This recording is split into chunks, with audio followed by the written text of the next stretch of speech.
Hey everyone, welcome to GameFace, episode 329 on Sifted Games at Sifted.net. I'm Shane Satterfield, your humble host for the podcast and the founder of Sifted. Alongside me today, my two co-hosts to talk about games. It's Matt and Luna Kyle. Luna always there. She is a regular part of the crew now. How are you guys doing? Hope you guys have had a great week. It's been kind of a slow week for video games, actually. Not a lot of big releases, although there is one that the review embargo dropped on yesterday that we're gonna discuss. Not really the game. We're gonna discuss the reviews of it and reviews in general, game reviews in general. I think that should be a really interesting discussion. But otherwise, it's been a pretty slow week. We have a little bit of a lull here, and then February kicks into gear starting next week. Obviously, next week's show will have Hogwarts Legacy. We did not get the game early enough to have it in today's show. The embargo just broke yesterday, but we'll have it in plenty of time for next week's show. In fact, I think probably around Wednesday, I'll start playing it. So there's a chance I may put up a little something for our patrons of my impressions before the game actually goes into GameFace and next Tuesday. We'll see how that goes. But obviously that's the big releases coming up here. And then the rest of February, we have great stuff to talk about. So the shows are going to be rocking. Matt, how's your week been going? All right. Pretty quiet, really. Yeah. Been replaying Spider-Man on PC because that went on sale. So. And because you have that beastly PC and you Now want to play everything on it that you can. Well, yeah, now I can turn it all up to max. Yeah. You can the dumbest, best ray tracing trick is you can see all of Times Square reflected in his eye goggles. In his goggles. Yeah. Wow. That's amazing. And it's all moving, and it's ridiculous. So it's not faked or anything. It's real time. Actually, I don't even need to use the DLSS on that game. It runs at like 100 and something frames a second. With everything maxed out. Everything on. Wow. Yeah. I mean, not surprising. Yeah. Some you have clean code. Some of it, I mean, and now the Cyberpunk update that just went up actually cleaned a lot of stuff up, and it runs way smoother now, like even on the 4090. So the 4090 can do 130 frames a second at 4K with Cyberpunk now. What is, maybe you figured it out because you have your new rig, what is the most demanding game that you can run on a PC? I don't know. I mean, I would imagine... Have you gone back and run Crysis? The old benchmark? I would imagine that it's probably something weird like Minecraft with like Infinity Horizon on it or something. Yeah. A game where you can choose a setting. It can be things that are like just don't work properly. Like the game that's made the fans spin up the hardest is Company of Heroes 1. Really? Because something about Company of Heroes 1 does not like modern hardware, and you go and turn everything up and you do the performance test and the fans go crazy, but it runs at like 20 FPS. And it looks horrible on your $5,000 rig. Well, it's a problem with the game. right. The engine doesn't. It's so crazy that even your rig can't brute force it. You know, well, because it literally stops itself. Yeah. Like the engine is something about it. So you have to go into the INI and like basically force it's a refresh thing, and so you have to switch the refresh rate to something modern because it works at 24 by default if it can't detect something else. Rise of the Tomb Raider has that problem too. The original Tomb Raider, the definitive edition Tomb Raider, had that problem where it defaults to 24 hertz, like refresh rate. So you max everything out and you play it, and it's like this choppy 24.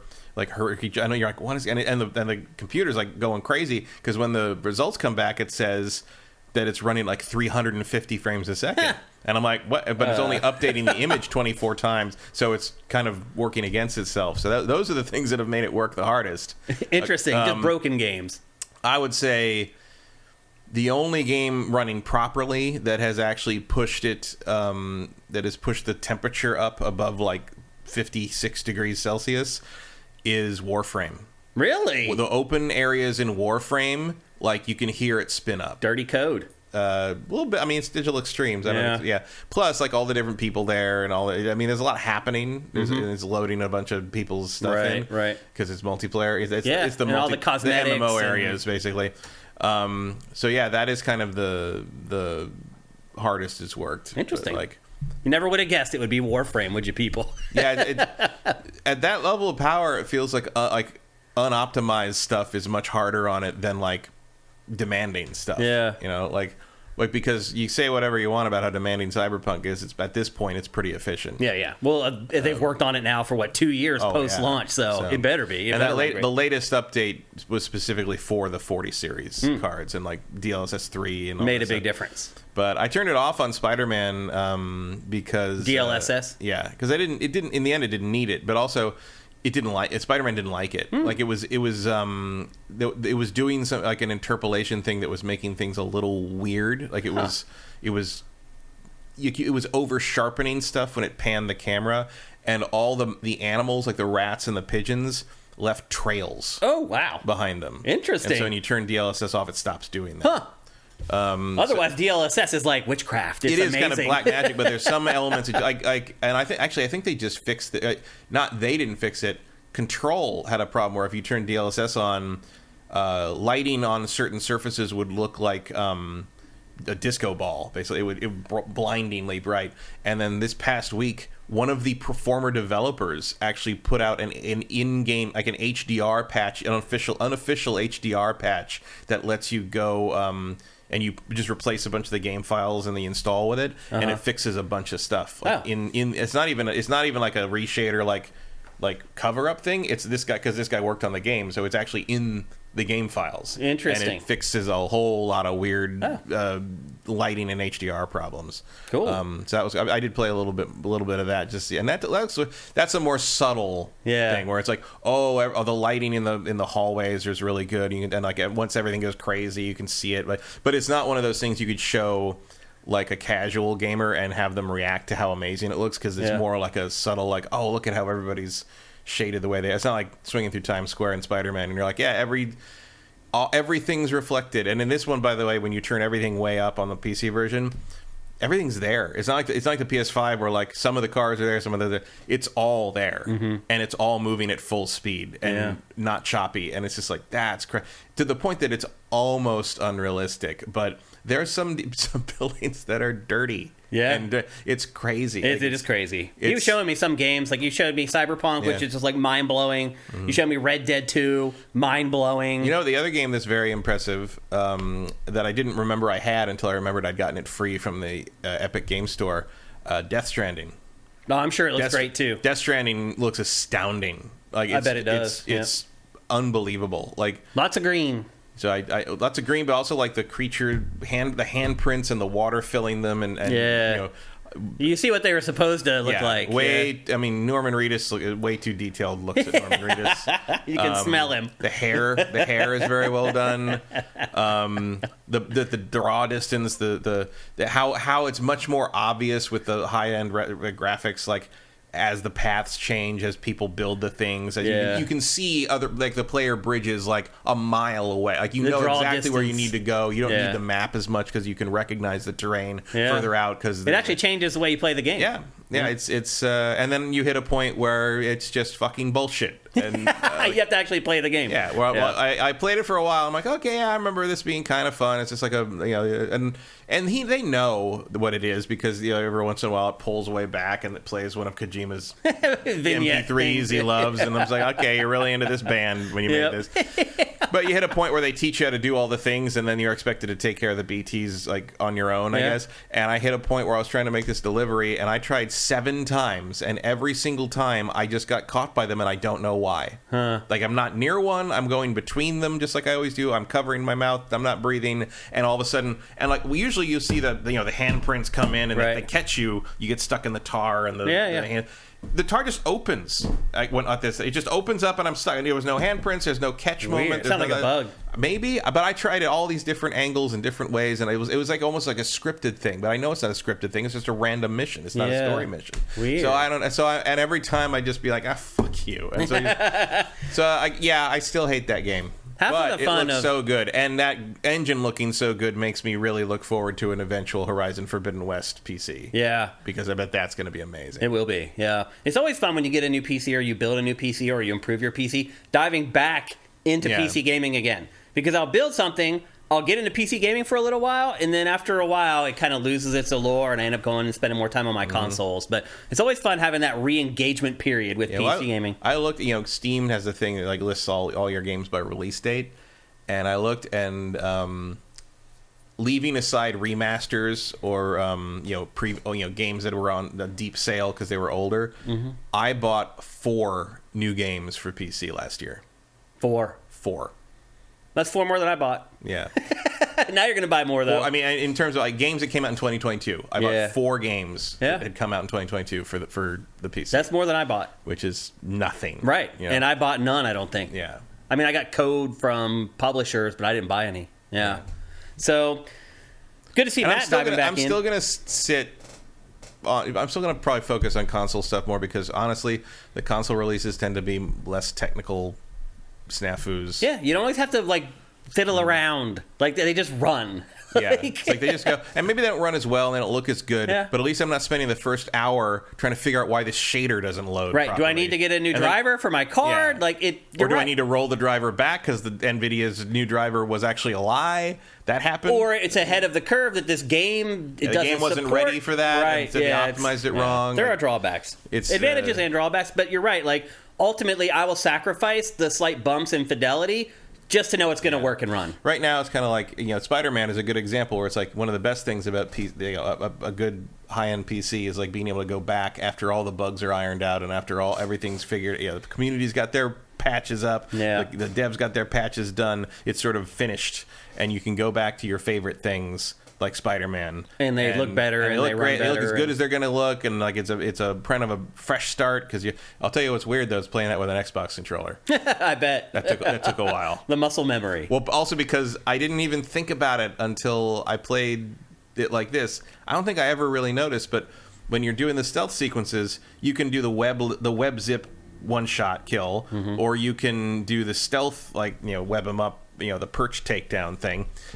And the colors, you can scan and see if they're safe or in danger, but the determining fact, the little icon thing that shows you whether you can either perch take down them or web zip take them down, the icons are just green and pink because they correspond to the triangle button and the square button on the PlayStation controller. And on the Xbox controller, those buttons are yellow and blue. Right. So the color coding doesn't make any sense anymore. And I was like, why are the colors like that? I'm like, oh, right, because there's a PlayStation controller. Yeah. I never even put that together before. Interesting. Yeah. That's smart. That's smart UI from Insomniac right there. It is, yep. I would argue it's never been a better time to be a PC gamer. Pretty much everything now is coming in, even exclusives. Who would ever thought PlayStation exclusives would be coming to PC? Unless outside of Nintendo, you're pretty much good. You're good. Yep. You have to wait a little while for some games, Sony, but you don't even have to wait that long anymore. Yeah. That's what's really blowing my mind. I think how quickly Sony definitely also learned. Horizon didn't launch very well on PC, but I don't think that's really been an issue since then. Like God of War seemed to do fine. Yeah. I haven't gotten that yet because I ain't paying Death Stranding. I'm paying $50 again. That. But when it goes on sale, I'll get it. Sure. Yeah. Eventually, you'll get it. Eventually, I'll want to play that again, and and you'll get it for $10. The other thing that looks amazing on there is Hellblade. Yeah, he showed me that too on his Hellblade. PC. It looked like a different game. Yeah. It's like that's not the Hellblade I played Just the detail on Xbox on her character One. model. It's incredible. It really is. Yeah. So anyway, Matt diving back into PC gaming. You gotta love to see it. I'm spending too much time in that room, though. I need to go out. You need to go out. It's just been me and a space heater, basically, and Luna. I kind of like that, though. Honestly, for a while, but it's been like a week. Yeah, for a while. Then it gets to where you're at. Moments where I come out of it's the thing where you go in there and you play stuff and you're answering emails and sitting around. And then when you come out again, it's dark. Yeah. I don't like that. We're also at the point where it's getting dark at like 5 p.m. So it's getting better. It's now getting to like shortest day is over. We'll be there. Yep. I'll say this. We probably, for the last few weeks, should have brought back the Big Six. I don't know if some of you guys may not remember if you didn't watch GameFace when it first launched, but we used to have this thing called the Big Six at the beginning of each episode where we would talk about 6 smaller stories that didn't deserve their own topics in the show, or they weren't able to supply enough discussion to be a full topic in the show. In the last few weeks, there's been tons of little stories. Again this week, there's a ton more. And we're going to get to those before we get into the show proper. First up, Matt, Sony announced that PlayStation Plus, the PlayStation Plus collection, is going to be cut off for PlayStation 5 owners. Matt, are you familiar with what the PlayStation Plus collection is? Yeah, it's that here's a bunch of PS4 games Yeah. for PlayStation Plus owners because we don't have a launch lineup worth talking about, really, and we won't for a while. I actually went back and looked at them last night just to kind of prep for this brief discussion, and I was actually surprised. There are a good many third-party games in there now. It's a good lineup. It was a solid piece of lineup. And I mean, maybe I'm making it up, but like I always thought this was temporary. Really? Yeah, because I remember when I got my PS5, I remember adding them all to my library. The ones I didn't have, because I had most of them, because they are pretty essential. Yeah, picks, they're all like exclusives for PlayStation and I God of War 1 and all and I think Horizon's in there and Ratchet. It's staples. Yeah. Staples of the PlayStation library. And so I went, but the ones I didn't have, I went and I remember I added them to my library because I'm like, I'm going to grab these before they go away because I figured they were going to go away. I don't remember if I just assumed they would or if they had said this was a temporary thing at the time. I can't remember, but I do remember getting them the first day I had my PS5 because I assumed that would not be forever. Well, now that's what you all should be doing. So if you have PlayStation Plus, you should go and you should claim all those games. And it is forever if you have PlayStation Plus. Like once you add them to the library, they're there forever. You have them as long as your PlayStation Plus subscription works. But this collection will not be there forever. And it is literally, as Matt said, all the biggest exclusives from PlayStation for the PS4 era, pretty much. Yeah, and I mean, look, I would imagine people watching our show probably have all these games already for the most part. I noticed that I had them all. Yeah. I literally had them all already. Yeah. And they were ones that I'd either bought or publisher sent me the review code for or whatever. I mean, I think I maybe didn't have 3 of them or something. I can't even remember what they were. If you're they were things that they were third-party things I had on Xbox or PC. Like they were not games I didn't want. They were just. If you're an avid gamer, you probably have the bulk of them. Yeah, certainly if you had a PlayStation 4, you probably had 70-80% of these things. Yeah, but you should go and snag them. I mean, go and look at the collection. Make sure that you already have all that stuff. You may have claimed them in some of the games, ended up being freebies during the PlayStation Plus giveaways for certain months. So you may have some of them, but make sure you go back and claim them. And again, this is for PlayStation 5 owners. So if you own a PS5, go check the PlayStation Plus collection. Make sure that you have all the games there. Add them to your library. And as long as you remain a subscriber of PlayStation Plus, those games will always be there going forward for you to download. So go do that now if you haven't already. Something else that happened this week that was a little odd. It was kind of leaked out through I think it was it Microsoft's official store? I'm not 100% sure how it got out. But it leaked out that Microsoft was about to close down the Xbox 360 marketplace in May. People started freaking out. Microsoft then came out and said, no, that's not happening, blah, blah, blah. It feels like it was going to happen, and they saw the backlash and decided that they weren't going to do that. Bizarre, because who the fuck has turned a 360 on in the last 5 years? Yeah. But, I mean, I don't... Does that affect at all if, so with the backwards compatibility stuff for Xbox Series, it wouldn't affect, hey, I have this Xbox 360 game, I have the disc, shove it in there, it needs to go download the game. It wouldn't affect that at all? It wouldn't even affect buying Xbox 360 games digitally on Xbox One. It would only be shutting down access to the store on the 360. Okay. That's not such a big deal then. No, it's nothing. It's sunsetting dead hardware. That's all it is. Theoretically, I guess you would maybe have a problem. I mean, if you cut off the online, it doesn't even sound like cutting off online access. You'd still be able to download digitally owned games on the 360. You just wouldn't be able to go on the store and buy anything new with that system. But theoretically, you could still buy 360 stuff and Xbox originals on Xbox One and Xbox Series. And then probably because they're attached to your account, you could probably go on a 360 and download them for the 360. You just wouldn't be able to buy it directly through the 360. Okay. And I can't remember last time I bought anything through the 360. So. Yeah, I mean, my 360's been in a box in my closet for the last 7 years. I haven't even... And the thing, they were saying they were going to delist some games. That might still be happening. I think Jet Set Radio was the only one that popped out at me because that's the only game I cared about, I think, on the list. But I also already own it, so it doesn't really matter. So it sounds like the delistings will probably still happen, but it doesn't sound like they're shutting the store down. Yep, Rock and Roll 458 says it won't affect what Shane is talking about, but certain Xbox 360 games are being delisted. I got Daytona USA and Jet Set Radio. I think this is the final day to get those from Xbox Live Arcade. So if you're watching this right now, you might want to go check that out and make sure before they're gone you can snag them. For people watching the archive, it sounds like it's going to be too late by the time you're watching this on Wednesday, unfortunately. Yeah. Still might be worth going. As Erebus Jones knows, one of the other big ones is the Orange Box. Oh. Which is available only through the 360. That's not backwards compatible. Oh, so snap. If for some reason you want the Orange Box on 360 digitally, you better do it now. And again, that won't affect whether you can get it later on. No, you'll still be able to download whatever you own. Okay. So this is really not really a topic, just more of a public service announcement to those of you who maybe have big Xbox 360 libraries or games that you had or you downloaded back in the day that you want to make sure that they're not gone from your account forever. Just something you want to check on. Another smaller story from this week. Back 4 Blood is already done, Matt. They have decided that they weren't back very long. They really weren't back. Back for not long is what they should have called the game. I really thought back for the weekend. Yeah. I really thought this was going to go for like years and years. I bet they did too. And do you think it was just a lack of interest that is? Yeah. Yeah. I mean, we've seen how many games as a services have we seen collapse in the last week or 2 weeks? Like you're 9, right, 10. a lot. Why is that, you think? Because they all became finally unsustainable, and this is the time of year where you admit that you need to like cut things back, and things are not going to work out. So it's time. New Year's resolutions, you mean? Cut and run. Cut, bait, and run. I mean, Steph Sterling has basically been declaring victory week after week. Well, no, on their new video, Steph's like, yeah, I called, like I said, this was unsustainable. Yeah, and it was gonna not. There was no revenue model here, and that, by the way, is you talking about Back 4 Blood in general? No, they're talking about games as a service. Games as a service in general. Yeah. Okay. I mean, Avengers is the biggest kind of I told you so on that one for Sterling, but like they're talking about all the game as a service stuff that's coming down around everybody's ears.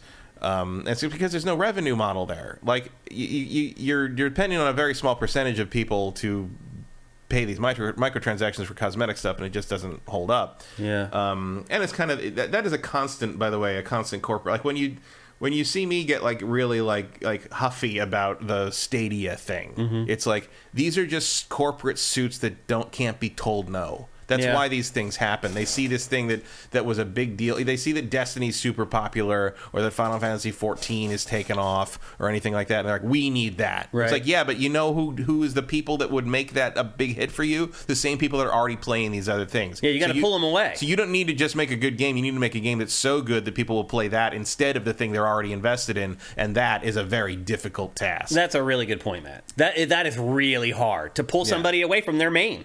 Yeah, because people only have so many hours in the day. Yeah.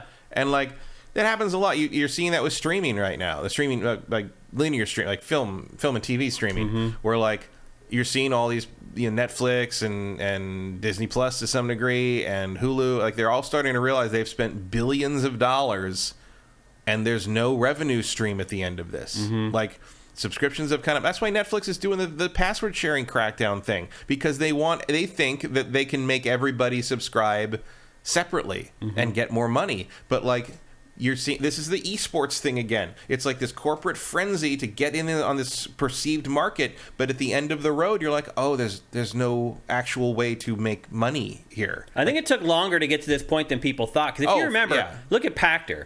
Pactor raged on Netflix for years. Yeah. And he was the outlier. And everyone's, you're crazy. He was like telling people not to buy the stock and blah, blah, blah. And I guess in some ways they were right, because it did take a long time for the stuff to happen that Pactor said was going to happen. And now it is all happening. Yeah, it's all coming down around us. And like the same thing with like, you're seeing just like there's a weird desperation for trying to squeeze more money out of people. And no one knows how to, like the suits don't know how to approach it.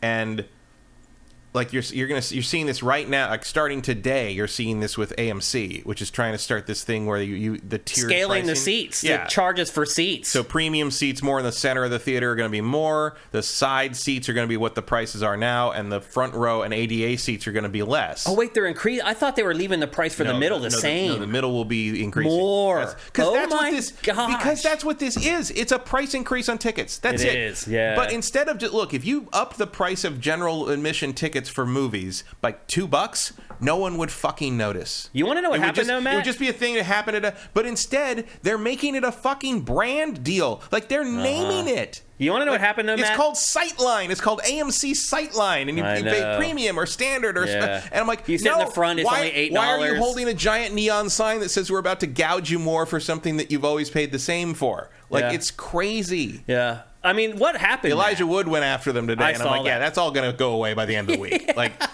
well, I saw that. I mean, to me, I think what happened is after COVID, they're going into the theaters, and they're seeing every theater they go into, it's 2/3 full, and there's this group of people in the middle that radiates out from the middle, and they're like, if this is the only amount of people we can get to go watch movies now, we have to charge them more money. I mean, let's be honest. If they're not selling out the theaters anymore, how are they going to stay in business unless they increase the price of the people? Well, the price, because movie theaters don't make money from the tickets; they make money from the concessions. Yeah. Like, and apparently, I don't get stuff to eat when I go to the movies. I'm there I'm there to see a fucking movie. Yeah, I may get one drink. I might get a drink. If I haven't eaten anything all afternoon, maybe I'll get a hot dog, like whatever. But in general, if I want to eat something, I'm going to eat something better than movie theater. I'm going to eat and then go to the movie. Yeah, or that too, or after the movie. Yeah, like I rarely have planned so poorly that I end up having to eat theater food. Yeah. But, clearly there's people for that. It's like, you see most people, they're like this walking into the theater. You're like, I know the movie starts in 3 minutes. That's like $150 you just spent there. I know the movie starts in 3 minutes, and it's my fault we're so late, but I'm going to stand in this 38-person line to pay $13 for a Coke. I'll see you in there. I'm like, okay, have fun. You're going to miss the first 10 minutes of the movie. Don't fucking talk to me when you get in here because the movie's already happening. Yeah. So you're right, though. That's interesting. And I think the other thing, too, that's interesting about Back 4 Blood in particular is that it was a big Xbox Game Pass game. Like, it built a huge audience on Game Pass out of the gate, and it appears it didn't hold. And I guarantee you a ton of publishers are looking at that and being like, oh, okay. Yeah. Like, you made a little money off the top, but it didn't pan out in the long term. It's not a coincidence that we'll get it. I think that's the next thing, but like Dragon Age... The leak on Dragon Age 4. Yep, nice segue. You can go right started as a multiplayer game. It was going to be like Destiny. Did you see the leaked footage? Yeah. I mean, it's ancient. It's like a year old. I mean... It's alpha. I hope to God it is, because it looked bad. I mean, look, I'm not judging that footage by anything because it's very old and it's far from complete. Old. But, also aside from that, I don't... Yeah, everyone's like, oh, it plays like God of War. I'm like, in the sense that, like, Golden Axe stuff? In the sense Golden Axe Beast Rider plays like God of War. Like, I don't think you're going to get God of War combat out of BioWare. Well, watching that footage, again, I don't know when that bill was from, but it had a long way to go to reach God of War status with the combat. We're never supposed to see that. I get it. But I'm surprised they let people play that, Matt. Are you not? I mean, you got to test stuff. Man. You got to start somewhere. The crazy part to me was seeing the Dragon Age fans being like, hey, I like it. Like, I think it's cool. Well, Nintendo test stuff is just big blocks. Yeah. It's supposed to be fun without any bells and whistles. So I don't care about the graphical choices there.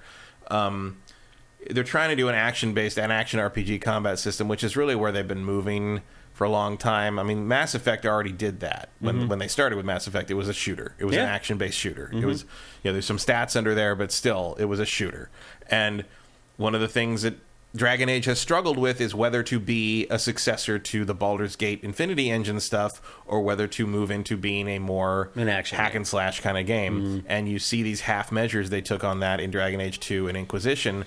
And frankly, I think they should have moved to something more like this with Inquisition already. But you're struggling with Frostbite. You're struggling with, balancing that kind of combat. Like, struggling was a great word to use after watching that footage. And I was like, yeah, whoa. You definitely see that. And I've talked to a bunch of, some Dragon Age, hardcore Dragon Age fans, and honestly, most of them don't care about the gameplay. Yeah, they will the lore, the story. They will put up with whatever combat system BioWare forces them to put up with, as they have done for 3 games now, because they want the story and they want the bless you. They want the characters. Like, as long as the story's good, they don't care what they have to play to get it. Yeah. Honestly, I think BioWare could make Dragon Age 4 a visual novel and appeal to the core Dragon Age fan base just fine. They just wouldn't sell the number of copies to the mainstream audience they need to survive and make Mass Effect 5 is basically what we're looking at here. Yeah. It does tell us that game is not this year. Oh, no. I mean, I hope not. I mean, that game is... the footage, again, very old. Yeah. It's a little weird that it's coming out now. I mean, that's what you get hold of. You get what you get. Yeah, but I mean, if you read through, like, the Reddit thread, the guy who reported on it was not the person who played it. His buddy had been in the beta or the alpha. It was an alpha, I believe. And he had got the footage and all the information from his buddy, who didn't want to put himself in peril, basically, by releasing the information himself. And it didn't sound like it was really all that long ago that his buddy was playing. Oh, I don't think the test was the build. You're saying the build was is ancient. Yeah, I'm telling you, the build. I hope to God it was.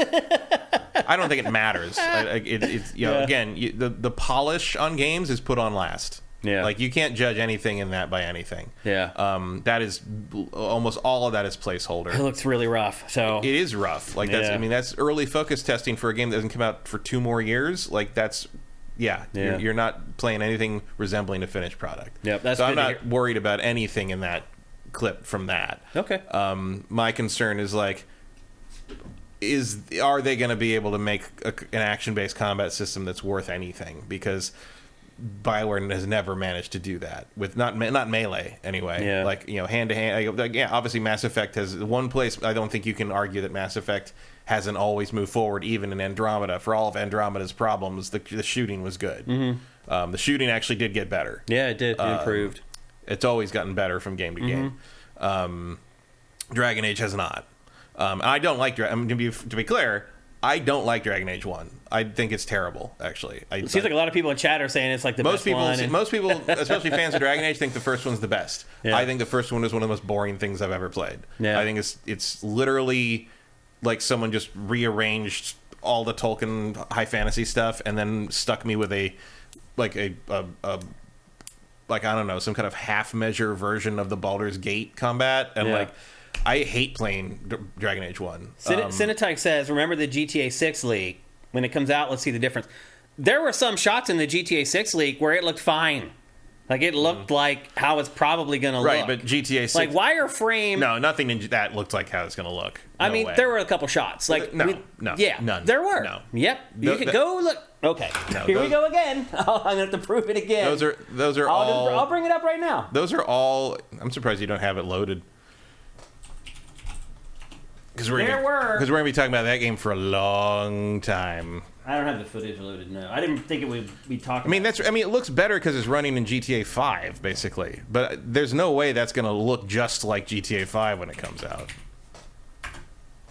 There were, like, 3 or 4 shots, like 5-second snippet, 8-second snippets, or whatever, that were basically the game. And, like, here's one of the shots. And I'll bring it up so everyone can see it. That we used for the banner for the top of the page.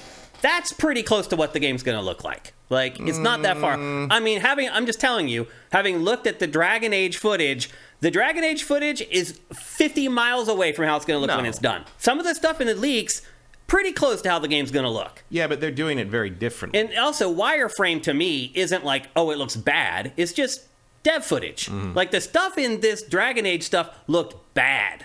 Like, yeah, because it's a work in progress in the Frostbite engine. Yeah, I get it. I'm just saying that, like, to Cinetyke's point, there were some shots that were pretty indicative of how the game is going to end up looking.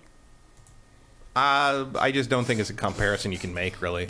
Like, also, I would imagine Rockstar has way better and more functional tools. Like, I think I've never heard anyone who has ever worked with it say a kind word about Frostbite. Me either. They all hate it. You don't hear Rockstar people complaining about working in the GTA engine very often. No. Because they've been working in it for a really long time as well. So anyway... Like, I just think... But again, like, that screenshot looks like a modded GTA 5 or basically Red Dead Redemption 2 if you turn everything up to max. And I do think GTA 6 is going to look a lot better than that. I mean, I hope it does. Like, I think it'd be subtle, but it'd be like... There's no way in the final game her shirt would be that plain. Like, you'd see fabric detail on it or something. Like, but like or Dragon Age 4, like, I have trouble even believing those character models are even close to final. Like, it looks like they just pulled them out of Inquisition and really stuck them in there, and they're just sort of trying to. I think because what I think you're looking at in the Dragon Age 4 footage is essentially. I mean, obviously they're putting assets in and dropping things in, and that's all sort of like cobbled together, whatever. I think you're looking at them trying to kind of come up with a combat system that feels good to play with. I don't know if obviously we can't play it, but I don't know what I looked at didn't like the guy jumping on the guy and popping off him again. That looked real weird. It looked bad. Also, that looked like that's probably a rogue move. Yeah. You would think, because it looked like a rogue. A lot of thing. it just looked like placeholder. I think all of it was placeholder for the most part, and because the character that does it is in full armor. Yeah, so it doesn't. Weird. It looked like a paladin type that was doing like a bunch of hop on a guy and stab him in the neck thing. I don't think any of it was meant to be presented as that. I think it was literally a feel test. You were trying to feel, not field. But feel like you're like, how does this feel to play? Yeah. And if it does feel good to play, then we will worry about making it not look like ass. Yeah. But yeah, there's a reason nobody wants you to see early footage of this stuff anymore. Yeah. And look, we used to see early footage. I mean, I played an early build. I don't even know if you'd fully call it alpha, but it was an early build of Dead Island 2 almost 10 years ago for a project that never saw the light of day. And you would have run and hid from it. I mean, Matt, do you remember they used to send us preview builds? Oh yeah, that were like rough, and we would work with them because we needed. Yeah, they'd rely on us to not show the really bad shit. Right, but we needed it because we had 3 episodes a week of X-Play, and I'm like, look, I mean, I know it's only like 45 minutes long. I know if you go too far this way, the game break. Stay here and keep recording the footage because we need it to do shows. I will say they don't send that stuff out anymore. The Dead Island 2 is the earliest version of anything I've ever seen leave a dev studio's building. Like, I can't believe they sent it to us. It doesn't really happen like that anymore. No, and it would never happen now because since then, like, you have stuff like this where everybody... I've never seen a fandom of a medium that knows so little about how it gets made. Yeah, and how it is works. Interesting. Because this stuff like this comes out and that people footage, freak out. That footage is going to color people's opinion of Dragon Age 4 until that game is released. Yeah. Because they don't understand. It happened with GTA 6. Yeah. People are like, oh my God, that looks awful. It's like, hello.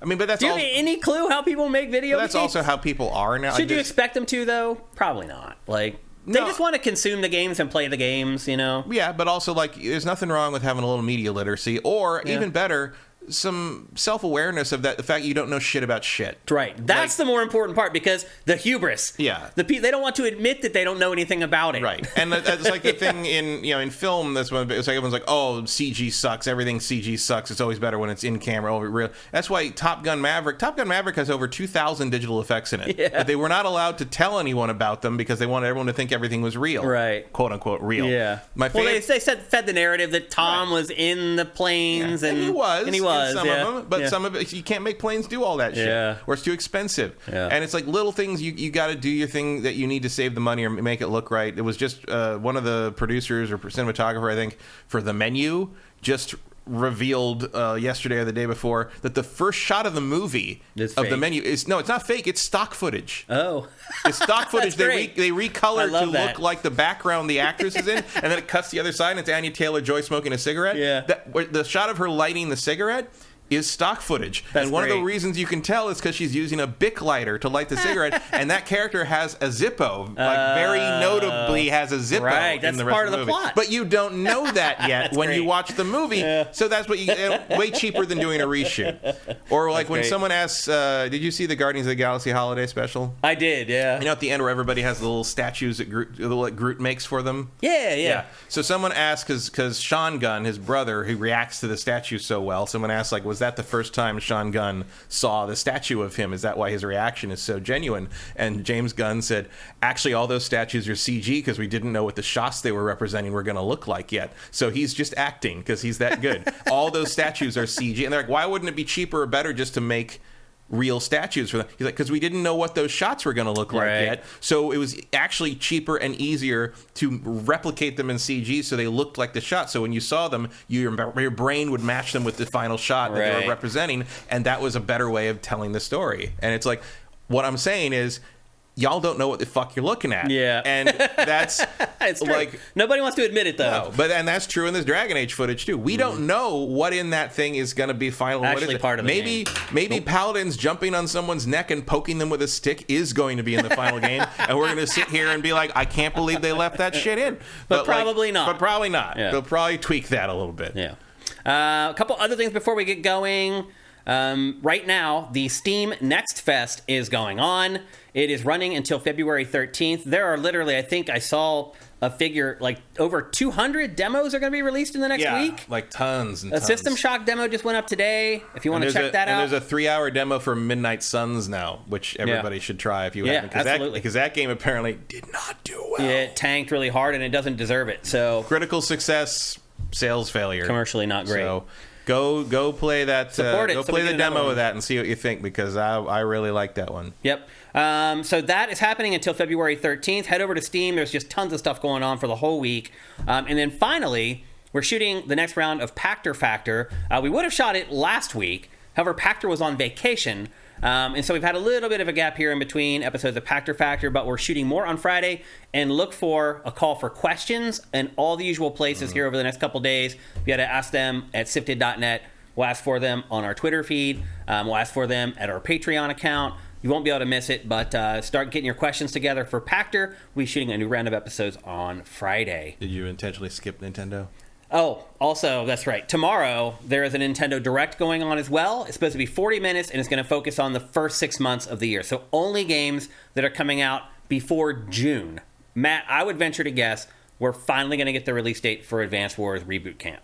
Yeah, well, there was a leak that basically was a leak thing from, like, people who got, like, store display things, and they said they got a Zelda one, and one of the ones they got was an Advance Wars available now that was supposed to go up next week.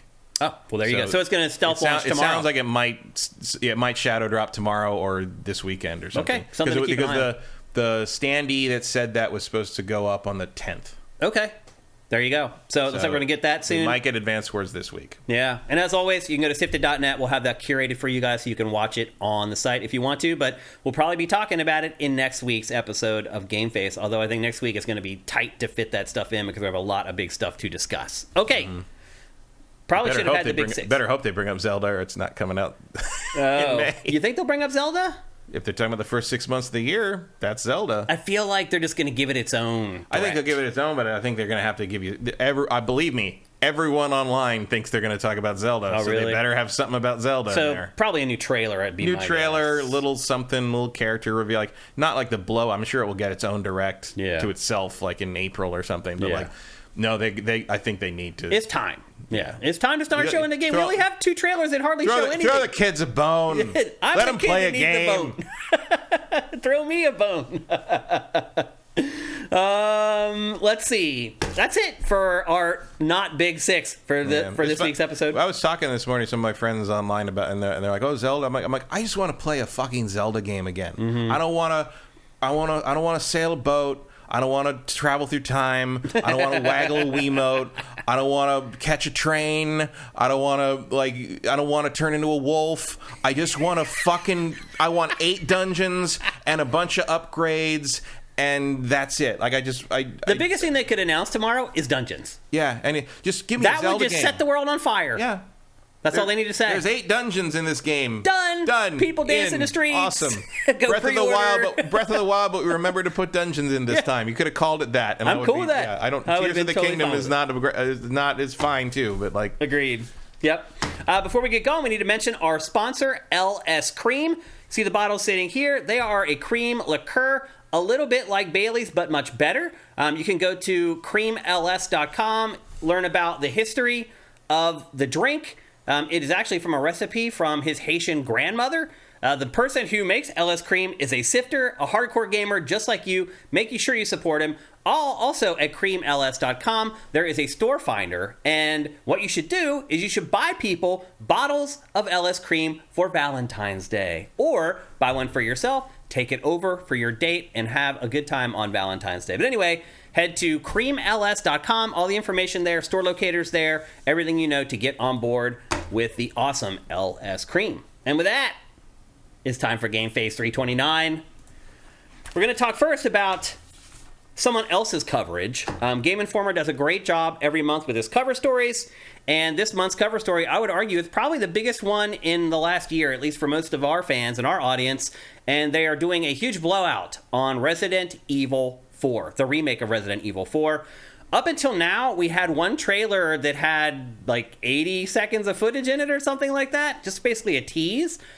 Game Informer this week published a whopping at least 10 minutes, maybe 12 minutes of gameplay footage. And what I want to say is we are going to run the footage here, but I want to say first before we do, thank you to Game Informer for supplying the footage, 1. 2, make sure you go and support their coverage of Resident Evil 4. They are doing a great job blowing it out all month long. So we're going to talk about the things that are in the video here, but they are doing way more than that over at Game Informer. So make sure you go and support the journalists who are doing the hard work to bring you guys great coverage. Just want to make sure that we're getting a nice plug in for Game Informer because they're doing a great job covering the remake of Resident Evil 4. And so, Matt, we finally get a look at not just cut together trailers, we get a look at real gameplay footage from the Resident Evil 4 remake. It starts here where Leon and Ashley are trying to escape the church and get to a helicopter to evacuate. As you know, if you've played Resident Evil 4, they do not make it to the helicopter. Instead, they get chased through a village and they end up in a cabin where there's this huge, iconic scene where it's basically a horde mode inside the cabin with you, Ashley, and Lewis. First of all, Matt, what do you think about how Ashley looks? It looks fine. Do you like the old Ashley better or the new Ashley? I don't like Ashley very much. I don't either. She's care. Annoying AF. I hope that she still looks ridiculous when she pops back out of the dumpster. That's one of my favorite dumb things in the original is when you call her back out of the dumpster, she like stands straight up out of the dumpster and it like looks like a Warner Brothers cartoon almost. Like no one can do that. Like. So I hope that's somewhere in there intact in some way. But no, I think she looks fine. Like I think they all look a little weird. They do. I like the old Ashley personally. I think, I'll just go on the record saying that. But I think that whatever. There's something. They all have that Capcom engine quality to them. And it's just something. The RE engine. It's just something I accept now. Where they look a little plasticky. A little too pale. Mm-hmm. Also, Leon looks really young to me now. How about the HUD conversations? That's new. That's something we've never seen in RE4. That's fine. That's better than making me look at a static menu screen. I wish you could move a little faster while those are playing. Yeah, well, we got to load things. Because they slow you down to a crawl while those things are happening. But that is a new addition. All this footage comes from Chapter 5. About 3 hours into the game, if I remember correctly. I don't know. Roughly. Anymore. It's hard to really remember. It's been a long time since I've played RE4. I can't even remember what chapter is what anymore. There was a shot of the map. So you're getting to see a lot of stuff. Map looks there. Yeah. So you're getting to see a lot of stuff for the first time in the RE4 remake that hasn't been shown before. I wonder if they will remove the ballistics line from RE4, where Ashley and Leon come into the cabin and Lewis goes, "Oh, I see the president installed ballistics on his daughter," making reference to her chest. Yeah, you think they'll keep that in? I think they'll probably get rid of that. You think so? I think so. Well, how old is she supposed to be? I don't know. I can't remember. If she's not 18, they will get rid of that. I think she's supposed to be over 18. Is she? Supposed to be, but... I don't know. Have you seen anime? Well, remember at the end, and that's the lower third, when you're on the jet ski, she says, "Let's go back to your place and do some overtime." And he's like, "Nope." I guess you're 12. I like the look of the old Ashley. You're right, though. She does look more like an adult now. He's no Leo DiCaprio. Yeah. Did you know that Leo DiCaprio and his new girlfriend, they're the same ages as Joel and Ellie, Pedro and Pascal and Bella? Really? Like they're the same age gap. Yeah, that's the same. No, that's the same ages. Oh! They're both 19. The girls are both 19. Ellie's 19? The actress is. Right. Ellie is 14. But in the show, she's 13, right? 14? She's 14. Okay. But the actress is 19. Uh-huh. I mean, it's messed up, dude. There's no denying that. Like Billy Bo Baggins says they removed the ballistics line. Okay, that's fine. Leo DiCaprio's girlfriend is so young, her high school experience was disrupted by COVID. That's insane, dude. Mm-hmm. So here's what everyone's complaining about in this footage. I'm going to rewind this very quickly so you can see it here. Once they get out of the church here, the rain. A lot of people are comparing the rain to the GTA trilogy rain. This isn't even the worst shot of it. It gets worse in certain points where literally the rain is... It looks way better than the GTA trilogy rain. Let's just start there. Yeah. It does seem to just be an overlay. Uh-huh. But at least it's not glitching through the horizon half the time. It's not raining through like the overhangs and things like that. Like it's not busted. It's just an artistic choice that people are having issues with. it also seems to be a reference to like old school horror movie rain, which was in fact just in the front of the camera, and they would add milk to it to make it thicker so you could see it right. on camera. So I've paused it there, and I do wonder if the rain is intentional to kind of obscure your vision.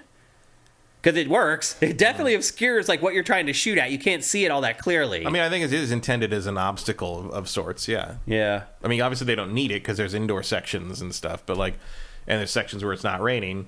But I mean, I think it looks fine. And also like there's been a bunch of people that's like, don't worry about the rain. Like, because they can easily change it and adjust it. It's an easy adjust. And like, it's really only noticeable when he turns fast, when you realize that he's not turning through the drops are turning with him. Right. Like, that's the issue. Yeah, it's a little awkward. Is that it's when he turns, it's obviously an overlay. It's not an environmental effect. Cinetite's asking if you can see rain bouncing off the characters. You can. Yeah. It does. But that's a separate visual effect from the actual rain. It's not the actual drops you're seeing bounce. It's just it's not real time. Yeah, it's all fake. And no game does that. Nothing's that powerful. But it is. Like, basically, it's not. Look, almost all rain in a video game is some kind of overlay that isn't a real simulation. Right. But most of them don't make it turn with the character. That's the problem here, and that should be a not horrible fix. Like that you can make that happen. Why doesn't it happen in this footage? I don't know. How do you feel about the merchant, Matt? We got our first look at the merchant. He completely changed his voice. He doesn't talk like that anymore. He doesn't say, "What are you buying? What are you selling?" Yeah, I think, I'm well aware that things have to change for modern presentation. Like, that's just not how. It's like how Isaac talks now. It's like, I wouldn't want to go through a modern game with a silent protagonist like that. And I think, mean, Metroid Prime 4, I'd be okay if Samus doesn't say anything. Only in the sense that I don't want a repeat of Other M. Like, I'm okay with Samus talking and having more of a personality. I just not that one. Yeah. I miss the voice. To me, that's the character. What are you buying? What are you selling? I mean, I think there's room in this reimagining for that. Because if they didn't, then everybody'd be like, "Oh, they didn't change enough. It's just a remaster." Like, it's like you can't win. Like that. Make him different. I really thought that the merchant was something about RE4 that unanimously people liked. Oh yeah, but they might like this too. Like, this is a different angle on it. I mean, he just seems very drab. Again, this is only one little scene that you have with him, but he just seems really generic and dull. Maybe. I mean, sometimes that's what happens, but I don't know. Like, we'll see how he does open the code at least. This is clearly not his first appearance in the game. So of course not. We'll see what they do with him. So you turn in, and if they're changing him drastically like that, that might be for a reason. They might need to do something with him. Maybe. So that's a big change for people who have played RE4 before. He was a bit of like a cult hero to a lot of people from the game. But also, he's still there if you want to go back and play the old one. The original Resident Evil 4 is not unplayable today, and it's certainly easy to get on modern platforms. That's one advantage Resident Evil 4 has over like Resident Evil 2. Yeah. Is like, this doesn't feel like rescuing this game in the way that maybe it did for 2 and 3. Agreed. I agree with that. So at the merchant, you turn in your side quests. That's where you get credit for your side quests, and generally in the form of currency. You can also upgrade all your guns here. There are 3 different levels of the guns. And you can see that there's 4 different, at least for that weapon in particular, there's 4 different categories that you can bump up the 3 different levels. Sometimes that changes per weapon, but generally it doesn't deviate all that much. And you'll see right here, as soon as you leave the merchant, the way you get the side quests there are blue pieces of paper that are kind of nailed to the walls, and you pick them up. You actually saw Leon turn one in, and now there's a new one. So as soon as he turned in his side quest, there's another brand new one right on the wall, right next to the merchant there. And you just pick up the piece of paper. It's like a wanted sign or whatever. Game Informer mentioned that one of the side missions that it got to play through was and it's actually this one right here. There's like a rabid dog running around in one of the villages, and you need to go hunt down the dog and kill it. They also said it was very involved in like multi-part, and that the side missions that they've played through so far have not been frivolous. So they also mentioned that there are new branching paths through the game. One thing I would say that struck me about this, Matt, is that this game in general is not changed as much as I thought it was going to be. I really thought that they had like completely scrapped like the level design from the original game and just rebuild everything. That is not the case. Like, it is basically the same exact level design, except they've added a couple branching paths here and there that you can go down to get like bonuses and things like that. But I think if you were afraid that perhaps this RE4 remake was going to stray too far from the original, and you're a big fan of it like Matt and I are, maybe you shouldn't be fearing that as much anymore. It really does seem like it's really true to the original with some tweaks here and there. Instead of just being this completely brand new game with a couple nods to the older games. I never really thought they were going to do that because that would have been incredibly stupid. There's an ain't broke, don't fix it quality to Resident Evil 4 if you're going to remake that. So it is incredibly linear. You are essentially running down a cattle chute the entire time. A couple branching paths here and there. Pick your cattle chute. That's all. What'd you say? Sometimes you can pick your cattle chute. Yeah, you can pick a different chute to go down if you want to find some special stuff. A lot of stuff has returned, though, like shooting the blue medallions. They're hidden all over the environments. You shoot those. They did say that there's a change in that there used to be X number of medallions per chapter. Now it's sporadic. There may be a handful in one. There may be 15 in another one, et cetera, et cetera. So that mixes it up a little bit. I'm guessing they changed the placement on some of that stuff. At least I hope so. As I said, you can upgrade your weapons. You can buy and sell items at the merchant. Each weapon has 3 levels for power, ammo capacity, reload speed, and rate of fire. You can also upgrade the knives now, Matt. And the knives in the game have limited durability, though. Yeah. So there's how your speed runs will happen. But you can level up your knives because there's also a brand new parry mechanic in the game that you use with the knife. So the knife is more important in this. They also said that you could actually use it as a functional weapon. However, they do break over time. So that's probably ties in with the fact that they got rid of the QTEs. Probably. So yep. Because a lot of the QTEs involve the knife. Yeah. Like the fight with what's his name? Who is that guy? The big guy. You have the knife fight with. Is that Wesker? That's not Wesker. Wesker, yeah. Is that Wesker? Yeah. You mean the QTE knife fight? Yeah. No, it's That's a Krauser. Krauser, yeah. The dude with the beret. Yeah. Yes, Krauser. An iconic moment. But I think they'll probably leave that in there, don't you? Yeah, it sounds like, as you describe the knife combat, it sounds like that fight will just happen to play out. It could just be a real-time fight instead of a QTE. Gameplay, yeah, that would be cool. And now you're starting to see a lot of the combat. If you watch this combat, most of it is use the gun to disable the enemy, run up, either roundhouse kick or stab him.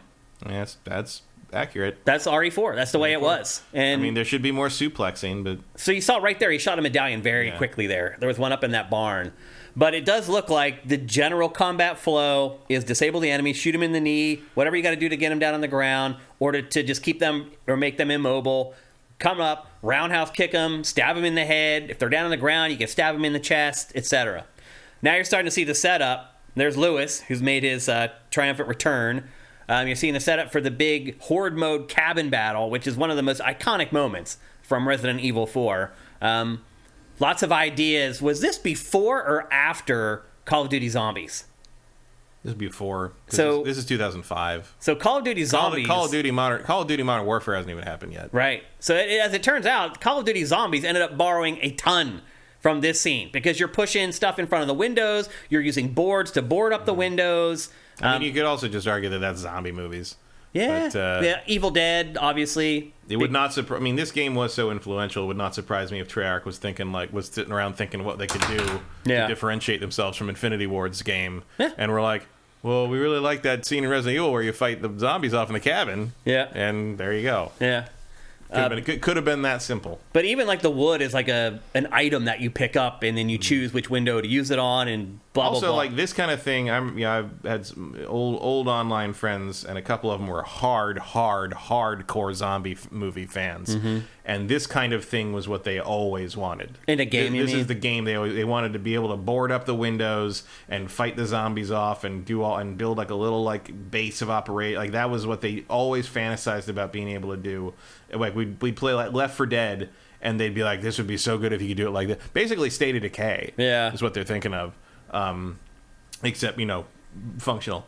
This part was hard in the original, and it looks hard as nails in this. Well, the thing that keeps striking me about all the footage that has come out, even the other trailer, it's so dark. It is, yeah. The lighting in his flashlight plays a much bigger role in this. And I'm sure it'll be different when you're playing it on a 4K screen, because obviously the blacks are going to get crushed a little bit through recording the footage and then putting it through a codec and then downloading the footage and putting it through the track. Like you're not seeing the truest image here. Well, but it is very. I mean, I can't remember a lot of moments in the original where I needed a flashlight. Yeah. Or if there were, they don't stand out. You didn't need it. I just didn't. That doesn't come to mind as part of Resident Evil 4 to me. Me either. Yep. This part does though. Yeah. So the part where you go collect items and then you combine them. So you have a mask, and then you find 3 jewels. You put the jewels in the mask. It dramatically increases the value when you turn in the mask with the jewels versus just turning the mask and the jewels separately. So that's another mechanic. The merchant always likes it when Leon does some crafting. Yeah. And so that's also returned for this remake. Look, I made a crown. Yeah. A couple other things that were revealed in this footage. Obviously, you've seen already how the enemies mutate.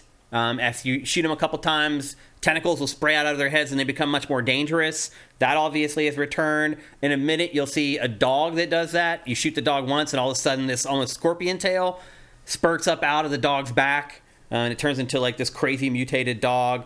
As I mentioned, the blue medallions have returned. You have to find in various parts of the levels and shoot them. What else?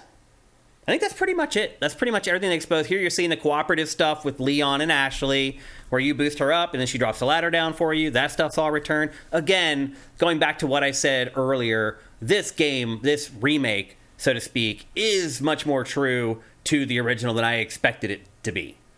That shot right there reminded me a little bit of Blair Witch. Because he walks in there, he shines a flashlight over, and there's Ashley standing in the corner, like right there. Like, isn't that like Blair Witch? Yeah, it's also just, I guess, for the AI is only right. The stray AI just walked over there. Here. Yep. So how do you feel now after learning more and seeing more about the Resident Evil 4 remake? Are you more excited for it? Less excited for it? About the same. I mean, it's what I thought I would be. Yeah, it's a little. I mean, because the trailer, and I'll play the trailer now so you can see, because this is all we had before. When I first watched the trailer, I really thought that more of it was going to be changed than it has been. Because they showed the first scene and it was in the dark versus being in the daytime. And I was like, wow, they're going after a couple sacred cows here. But it doesn't appear that the entire game is kind of designed that way. It does seem like they have realized, man, there's people who love this game, and changing it too much probably would not be the best idea. And I think I could agree with that. I think what I'm seeing now through this footage from Game Informer is probably for the best. I think it's the smartest way to approach a remake like this. I don't think you can make it too different than the original. I never thought none of this really ever looked that different. I mean, yeah, it takes place at night, but like it just felt like they were going for a darker tone that kind of matches the darker tone of the other remakes. Yeah. Which, there's also an element of like if they could have done the original the way they've done these remakes, they probably would have. The tech wasn't there. Mm-hmm. The lighting tech didn't exist to do Resident Evil 4 like this at the time. Yeah. It was just very brown. Mm-hmm. And I don't think that color palette really plays today for the most part. Yeah. Like, so I understand what they're doing. No, but the other thing is like once he gets out to where these things are, it is nighttime, but I recognize all the locations for the most part. It all looks the same there. And then the sun comes up. So I think it's dawn at the beginning of the game. I think the sun will slowly come up as you get to the village, and then when you have your big showdown with the 4,000 villagers, I think the sun will have come up. You think that'll be in the daylight? I think that will be sort of as realization dawns on Leon that he's in a very bad position, the sun will dawn on this Spanish village full of tentacle monsters. Yeah. And I think that'll be kind of the lighting trick they pull for that. That's cool. I guess I would say in general, I feel basically about the same as I did. I'm more excited for some things, less excited for others, but ultimately, I'm still jacked up beyond all belief to play this game. Yeah, I think, I'm not super excited about it, but I think it's one of those things where once I start to play it, I'll settle into it in a way.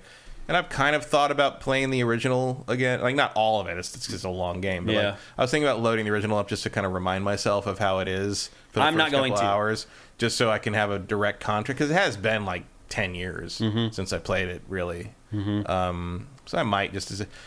But, like, I don't know. Like, I remember bits and memes of it. The stuff that people always talk about, all the Salazar stuff and all that,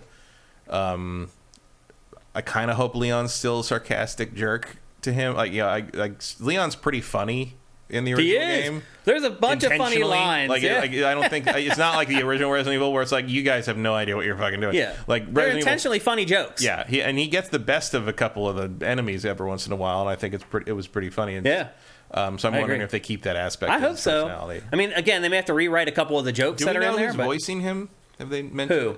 Leon. I don't know. I wouldn't know if they're the right voice actor anyway. I don't go that deep into the RE lore. I'm sure it's not the same guy, but I'm just curious. He does sound different. Yeah, he is a different guy, I'm sure. I just wondering who it is. Yeah, I don't know. Ashley, because I think she definitely is different. Definitely different. Yeah. Yeah.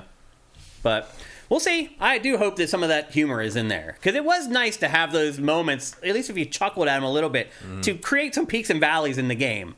And so hopefully they're still there. We'll see. And then I'm very curious where they go next after this. I think they're done with the remakes. No, I don't think you are. I think you got Code Veronica. You can remake Code Veronica. I think you also have to remake the first game. Actually, I'm glad you brought that up, because I am friends with Shinji Mikami on Facebook, and this week he hinted that Code Veronica is next. Mm-hmm. It would make sense to do that, but I think they also need to get to 1 eventually. Yeah. Resident Evil 1 needs a real remake. Because usually most of his posts on Facebook are just him, like, eating dinner or whatever, and they'll get, like, 5 likes and, like, 1 comment. Looks good. What restaurant's that? And then he posted the thing about Code Veronica, and it was just, like, blah, of people just like, oh, my God, I can't wait. Like, beyond that, I think you can just let it.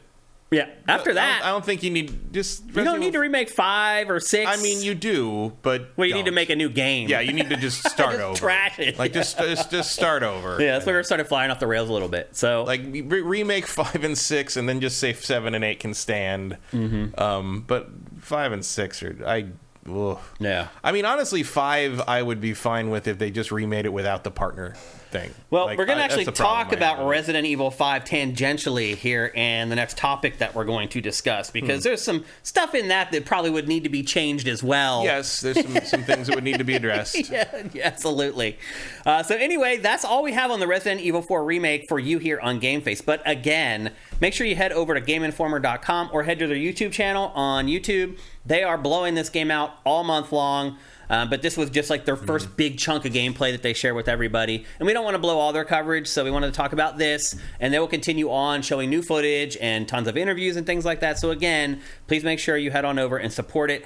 And if you're a Sifted user, we'll be curating all that stuff on the site so you won't miss it. So anyway, there you go. That's the latest on the Resident Evil 4 remake. Next up, what everybody is talking about right now, and I'm guessing what you guys probably thought we were going to discuss first on today's show, and that is Hogwarts Legacy. But we haven't played it, so we're not going to talk about the game itself and whether it's good or whether it's bad or not. We wanted to discuss the cultural angle around Hogwarts Legacy, because reviews came out yesterday, and a lot of the reviews, I'll just be honest, I'm pretty surprised at how high its aggregate score is. Especially when you read the review. Yeah, I drafted it in my fantasy team hoping to get like a 7.5. It was at like a 9 for parts of yesterday. Now it's come down to like, I think, an 87 the last time I looked at it. Its aggregate score is really high. And so from a fantasy perspective, I'm like, damn, I got lucky on that one. But here's the thing. The discussion is about whether people should cover the game or not. I've seen people that I know and that I respect on Twitter. One person I know and respect says we're covering it. The other person I know and respect says they're not going to cover it. And the reasons that they give for each one, I can kind of understand. So what we really want this discussion to be about is, what is the role of the critic? And not just for games, but for anything. Is it to just evaluate a product, or is it to take into consideration the cultural significance and angles that are now imparted into pop culture products, and they weren't before? Like back in the 70s and 80s, sure, you knew Ozzy Osbourne had bit the head off a bat or whatever. You knew that Kiss didn't want to take off their makeup. Like, you knew stuff, but you didn't know as much as you do now. And you didn't have social media where the people who were behind these pop culture things could go out and you could learn who they really were. And they were inaccessible back then. Celebrities, for most of Matt and I's lives, were inaccessible. There is no way you could reach out and talk to a J.K. Rowling's. It just wasn't possible. And you didn't know what they believed other than what they worked on. Maybe they did one interview. Well, sometimes you did an interview or get an expose or like... But very rare. Like, you just didn't know, like, what the people who made the art were really like and what they really thought and what they really felt. That is all different now. There are some artists who still kind of pull away and don't put themselves out there, but I'd argue 85% do. They're on social media, they're interacting with fans, and it's, for the most part, I think it's been a good thing. But then there are examples where it kind of sours people on things that they love, like Harry Potter and J.K. Rowling and her stance on trans people. So what do you think, Matt? What do you think the role of the critic? Do you think critics should take into consideration things like this, and that people who have decided not to cover the game are based upon what J.K. Rowling has said and done are right to do that? How do you feel about it? It depends how you take your role as critic. Like, you know, and there are critics that are just Consumer Reports. Like, I'm here to tell you that this car works and that these tires roll and that this vacuum sucks or doesn't suck. Or you hope it sucks. Because it sucks well. Right. And that is a way that games have been reviewed in the past. That's a thing. You can do that if you want. Actually, I'm sorry. I should have framed this discussion better, because people are asking in the chat, what did she say? What has she done? So we probably need to frame that first before we start discussing whether what's happening is good or bad. And you know better than I do. Yeah. So. J.K. Rowling has, over the last several years, starting around 2016-ish, but really leaning into it in the last 3 or 4 years, has outed herself as what some would call a TERF. I would call a TERF, which stands for Trans Exclusionary Radical Feminist, which is someone who supposedly supports women's rights but does not consider trans women to be women.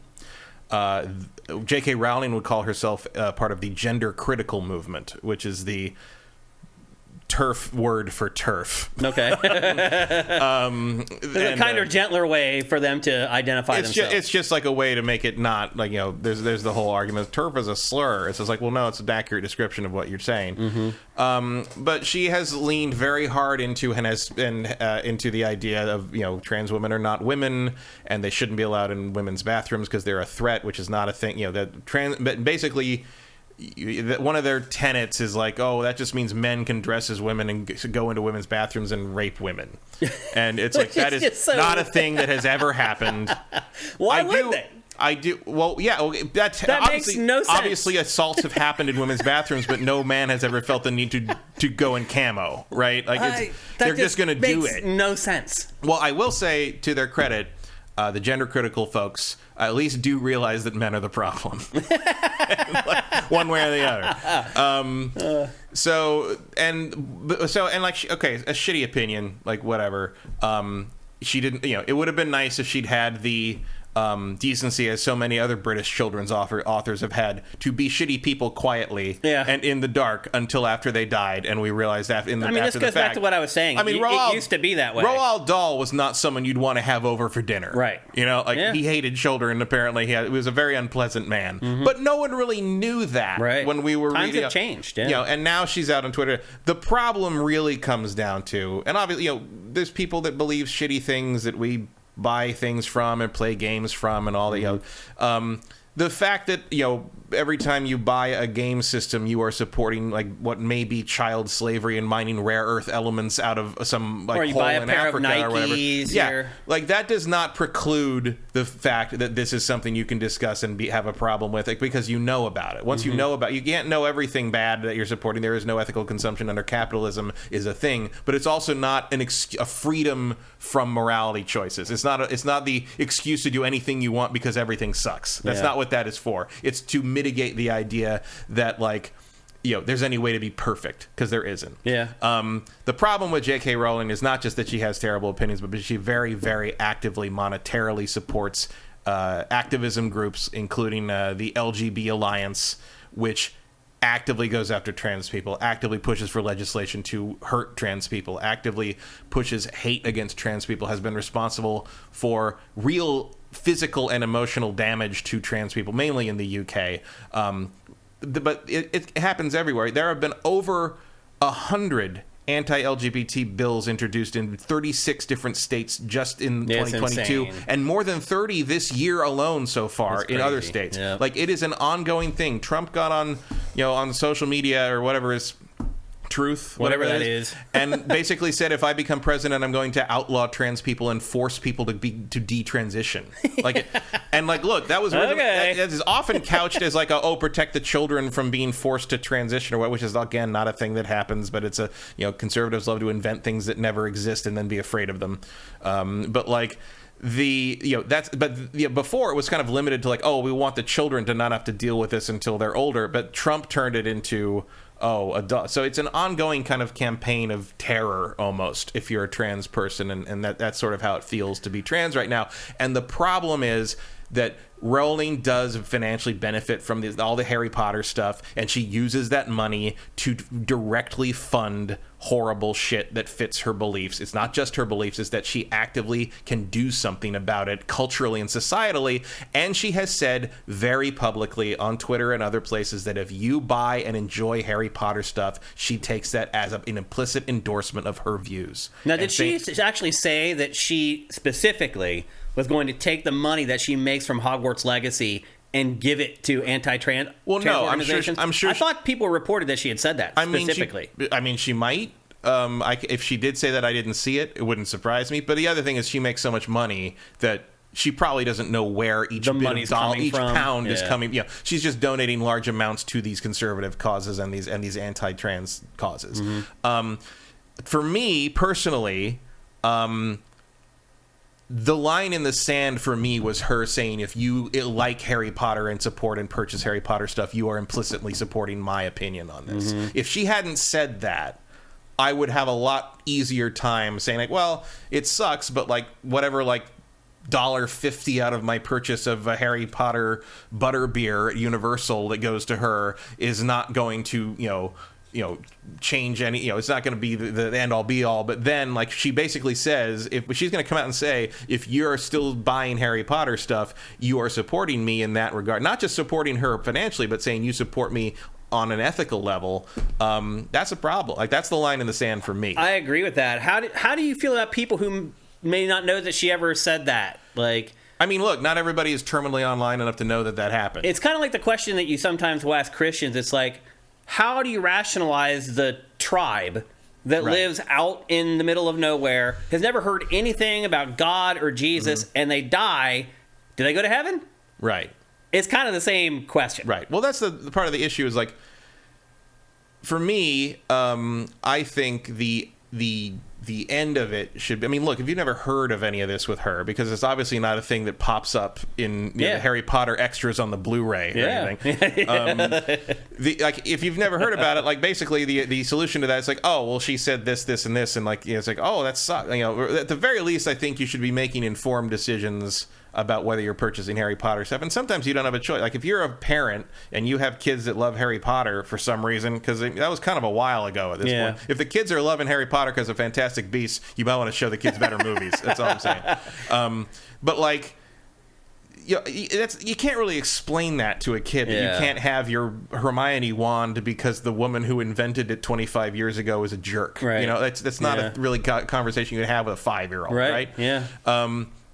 It's more if you're going to choose to buy this game and play it and ignore the ramifications around it, that's fine. I think that's fine. Everyone gets to make their own choice on that. Mm-hmm. But if you're going to publicly go around and proclaim you did that and either look for absolution or to trigger the snowflakes, you're kind of an asshole. Yeah. I'm going to think what I think about someone who goes and buys that game with full knowledge of what they're supporting. Mm-hmm. I am going to think a different thing about someone who buys that game not knowing any of this is a thing. And just wanted to play a Harry Potter game. If someone just wants to play a Harry Potter game, and look, probably I have my own issues with some of the reviews I've read because I don't think a lot of these reviews texts match their scores, mm-hmm. which is weird to me. But then again, who knows? IGN, I know it's not the same reviewer that did both of these games, but IGN's editorial board is the same, and IGN's editorial board is trying to tell me that Hogwarts Legacy is a better video game than Spider-Man PS4, and That is a fucking lie. That seems hard to I don't believe. need to play Hogwarts Legacy to tell you that I do not believe that. Especially having read the review, which spends most of its time telling you how bad the game is. Yeah. Like, I know the combat never gets boring or repetitive. Let me spend a paragraph telling you how boring and repetitive the combat gets. Well, that editor in particular mentioned that they were a huge Harry Potter fan. Oh, yeah. And so I liken a little bit to From Software fans reviewing all From Software's games. Like, A little bit. But also, sorry, I get why someone loves From Software games to that degree more than I get. I mean, the Harry Potter thing, I know some of it is like you grew up with it. Yeah. When those books came out, I was in my mid-20s, and I read them, and they were fine. Yeah. The early ones are very charming, nonsense, British children's lit, and as long as you don't think about the world too hard for a couple of minutes, they're fine. The first 2 or 3 or 4 Suspend are great. disbelief. And then as you get into the 5th, 6th, and 7th, they start trying to take themselves more seriously and grow up with the kids who grew up with. She's trying to write to the older audience as those kids 'cause they've grow gotten up older. alongside. Yeah. And as you start to be expected by the books to take the wizarding world seriously, it just doesn't work. It starts to anymore. fall apart. It all falls apart because none of it makes any sense. To the point that some of the stuff in this game they couldn't really simulate properly, although they have a little bit of a wiggle room because it takes place like 100 years ago. So it's like, oh well, that just wasn't a thing yet, Right. in this world you mean why they've omitted it? in this world that has incredible amounts of traditionalism that apparently doesn't get over. They refuse to use plumbing for however long. Right, yeah. Whatever. The weirdest thing about the game that I read in the reviews is that there is no punishment for the unforgivable using an unforgivable curse. Oh. Like, That's a big deal. yeah, like there's no morality system. So if you use like Avada Kedavra or whatever, either that thing or something, or Crucius or whatever, everyone kind of looks at you funny, but nothing happens. There's to no you. repercussions. For No, it. like Yeah. that's supposed to be Dementor quality punishment for that one, but apparently not. Things were different around. It was World 100 War years I. earlier. 100 years ago. It was end of the 1800s. Whatever it was. I don't know. So yeah. Okay, so you've explained what's happened now. Yeah, that's what happened there. So that's what when you see people freaking out about like whether they should buy this or not. That's why. I do think you've hit a point. Yeah, like I said, I think the decision should be: am I going to do this or not? Am I going to buy this or not? And if you do, you're saying something about whether you care about this issue or not. And there are people who do care about this issue who are going to judge you for it. And I think that's pretty much where it should stop. I do not agree with the people who are harassing Twitch streamers who are playing the game to the point that they need to stop the stream. Like that's happening. Like they're getting brigaded by anti-rolling stuff to the point that they've stopped streaming the game. Like I get the fervor that people have about this, and that there are trans people who feel their lives are on the line, and they may well be in terms of stuff. I don't think Hogwarts Legacy is going to be the watershed moment in legislation against LGBT people. It's just another step, but though. it is. But the one thing you have to understand about the people who are kind of cavalierly buying it anyway, not the people who are buying it out of ignorance, but the people who are buying it anyway, you have to understand that. To people who are in this, to the trans people who see this every day and deal with this kind of prejudice and bigotry every day, they're seeing giant neon signs from you that say, I don't care what happens to you. Yeah. I want to play my video game. And I definitely understand why the product of that could be anger. Yeah, I could understand it too. Now, the counterpoint that most of the people who are saying, you know what, I am buying it, I am playing it, I am going to cover it, is that there are 500 people who worked on this game, and to deprive those 500 people of their just rewards, their royalties. Well, nobody's getting royalties off this thing except her. Maybe like high-end production leaders are getting bonuses at a certain point. The people who work at the studio, if the game tanks, there's going to be layoffs. They're going to cut down their staff. People are going to lose their jobs. So where do you fall? That's not our job to worry about. It's not. It has nothing to do. Like you're worrying about one person's money, but you're not worrying about another person's money. You're worrying about J.K. Rowling's money, but you're not worrying about the lead designer's money. J.K. Rowling's using her money to hurt people. The other people are using their money to have already gotten paid. They got paid, but they may lose their job. That's not my problem. That's my problem. That's not anyone's problem to keep a game developer in business. They need to make business decisions that keep themselves in business, and one of those decisions might be not making a Harry Potter game. But also, by that rationale, we need to buy every video game. That doesn't make any sense. Well, every good video game that you want to buy. It's not just buy any game. So they should lose their jobs if the game isn't good. I mean, that's kind of how capitalism works. Right, but like good is subjective, so you can't make that value choice. Like that's not a thing. I mean, come on. Come on, what? Value is that's subjective. I mean, so what isn't subjective? The aggregate score? It's at an 87. That's not that is absolutely subjective. That's but a bunch you're of saying subjective that opinions. it doesn't matter for this game, but it matters for all the other ones? Like, what? Like the score ultimately contributing to whether people stay employed or not. Like I don't think Metacritic score should have anything to do with people. I agree with that, but that's not reality. In fact, the Metacritic score on this is fine, so it's not an issue.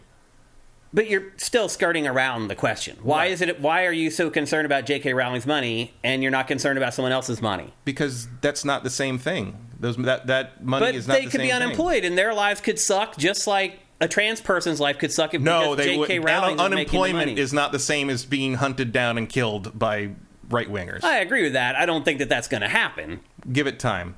I mean, and it has happened. I mean, of course, everyone's been hunted. Every type of person's been hunted down and killed. Like that's it's not a valid comparison. It doesn't make any sense. That doesn't make it. Her money is the money you're worried about is validating her use of money and validating her opinion.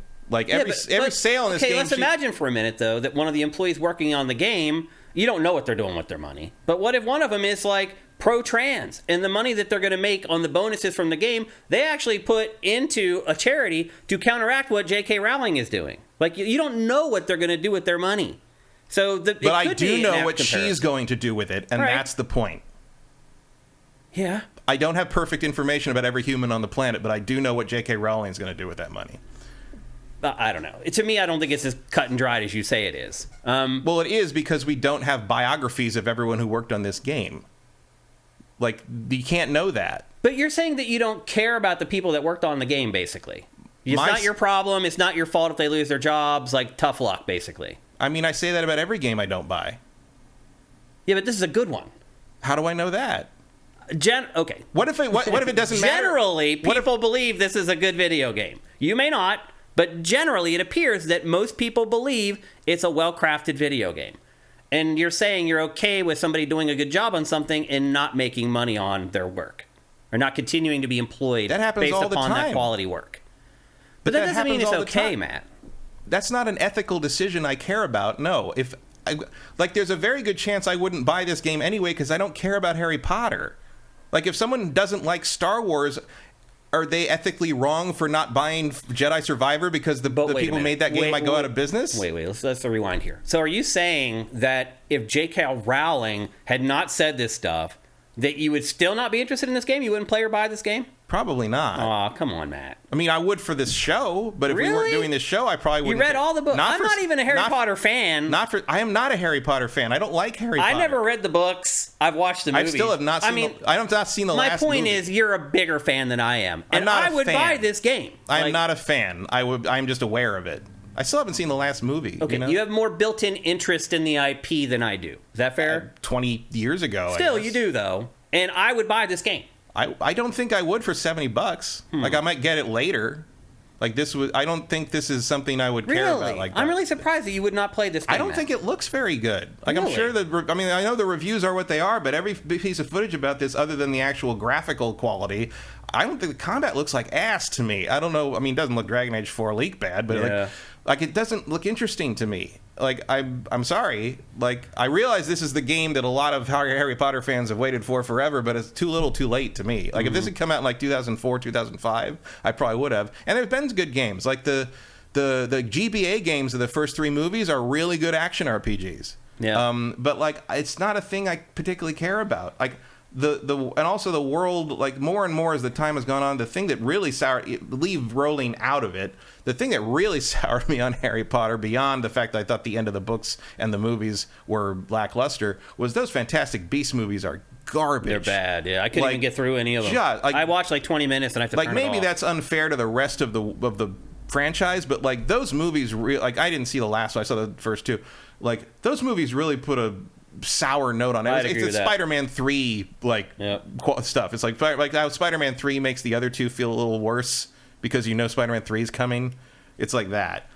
So yeah, I would probably, if I was not covering games on like a show like this, I would probably be waiting for at least $40 on this one. Wow, I'm really surprised to hear that. I really thought you would just want to play it. I would rather just keep playing Spider-Man, if I'm honest, right now. But like, we gotta play the new shit. Matt, why do you think this has happened now? Because, so I started going back and I started looking through, not just for gaming controversies, but gaming controversies that were at least somewhat relatable to this, like cultural type stuff. Like, you can go all the way back to Punch-Out! And obviously, there's cultural stereotyping there with all the characters in Punch-Out!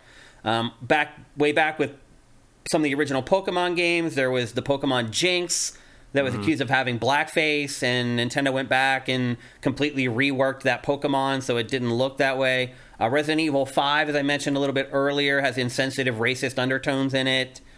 I do think some of that is just cultural, like, disconnect. Yeah. Like I don't think the people in Japan who designed Jinx knew what they were really I'd agree with doing there. Yeah, I don't think it was even though purpose. blackface caricature is part of, like, if you look at the first Godzilla, you can see blackface caricatures on advertising billboards and signs in Tokyo, just as part of the landscape. Yeah. But they don't have the same cultural weight that they do in America. So I don't think that was a malicious thing. It was just like, oh, this is a global, I agree with that. It's that thing where it's like, oh, if something becomes a global phenomenon, suddenly you have to worry about. It's like how the Simpsons has to have fingers added in China or Japan because having a missing digit is like a cultural taboo there. Right. Like it's just once things get big enough, or like how Evangelion, everyone suddenly realized they stole all the music from James Bond, and you had to deal with that legally. Like, when something becomes a global phenomenon, you run into things like that.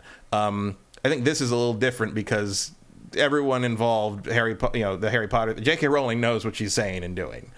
Okay, so what about some of these folks? Like Mr. Fish and Fez. And it was interesting to see it. Marcus is blamed for ending his career, but Marcus Beer.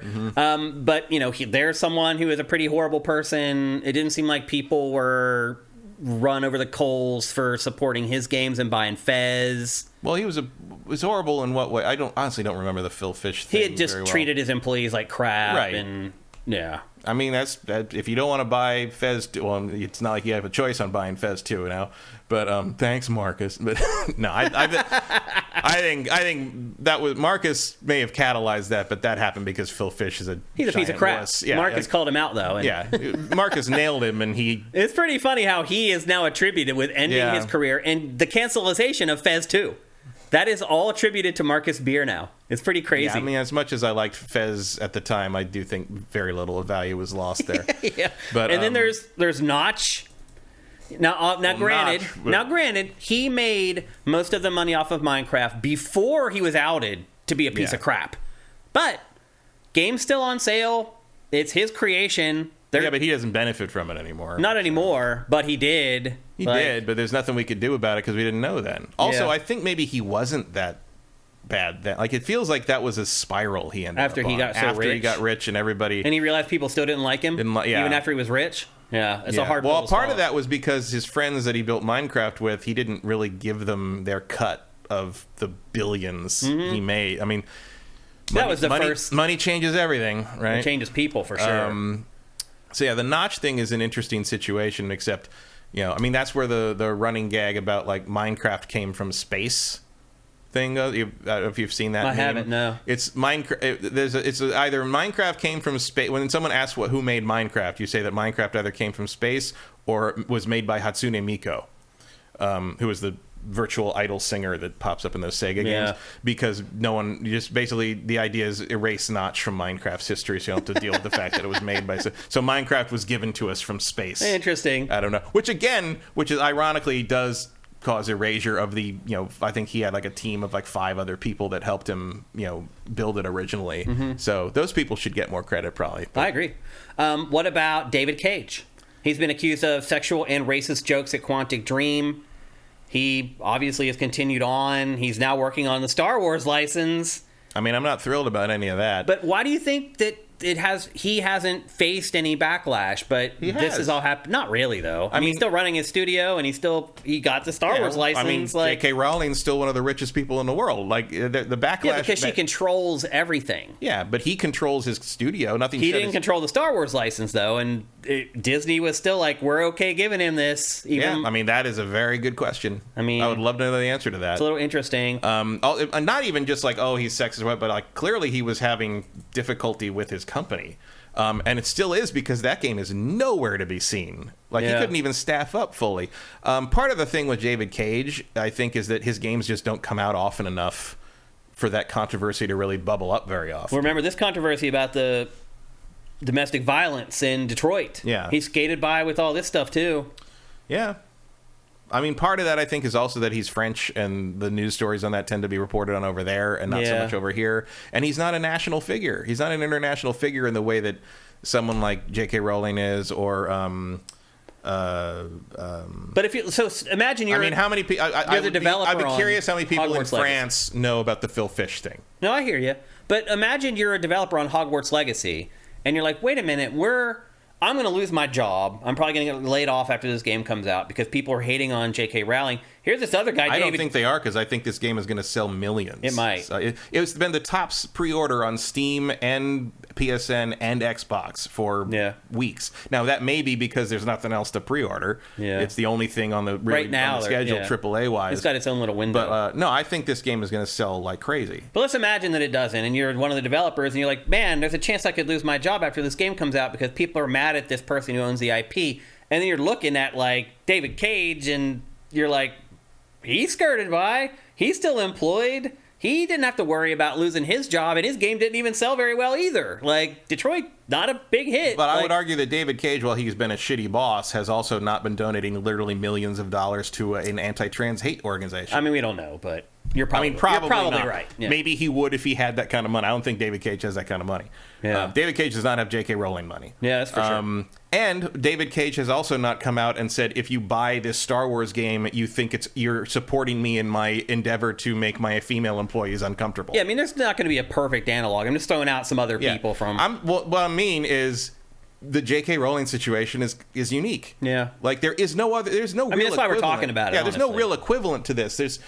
It's not just, as I think you'll notice if you look at people, like, especially trans and LGBT people talking about it on Twitter, especially today, like, a lot of them are talking about, like, how one of the other, like, kind of unique aspects of this situation is the betrayal they feel, in the sense that they also love Harry Potter. It's like they don't want to play this game. I know several trans people who are like, I really would love to be able to ignore the J.K. Rowling thing and just play this game because it looks like a thing I want to play as someone who grew up with Harry Potter, but I just can't do that with a clear conscience. And it's not just that she's a rich, successful person, and it's not just that she's a rich, successful person with bad opinions, and it's not just that she's a rich, successful person with bad opinions that has the money and actively does use that money to enact on them on a societal and political level.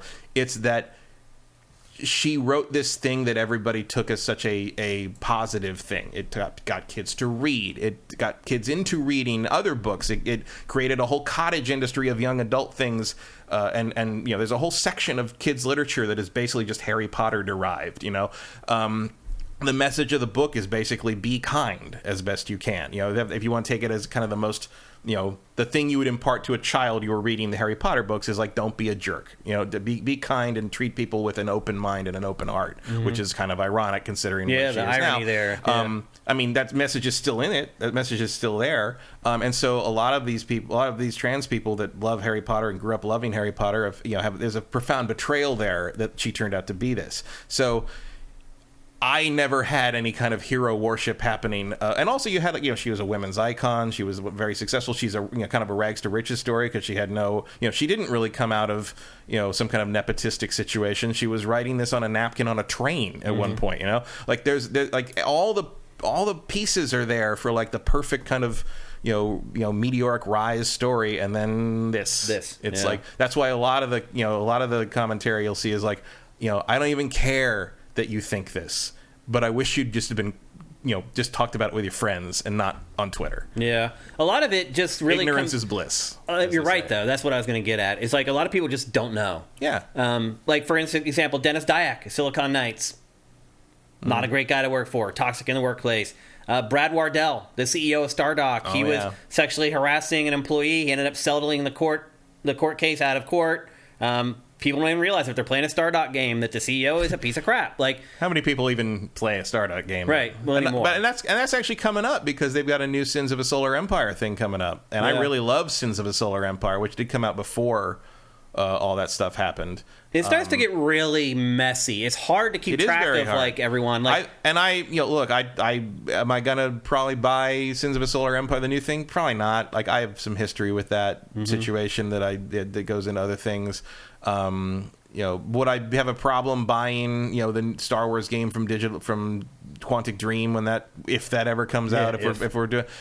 Again, if we are still doing this show in 2027 or whenever that comes out, then yeah, I probably will. If not, I don't think I ever need to subject myself to that game. Again, the advantage with the David Cage thing is that I hate the games he makes. Yeah, that if helps. I loved his games, there would be a bigger problem here. Yeah. If Dennis Dyack still made games, I would argue that Dennis Dyack doesn't make games anymore. He really kind of doesn't. I mean, and that wasn't trying to get a sequel to that wasn't because he was a jerk. It was more because of some poor choices related to the Unreal Engine.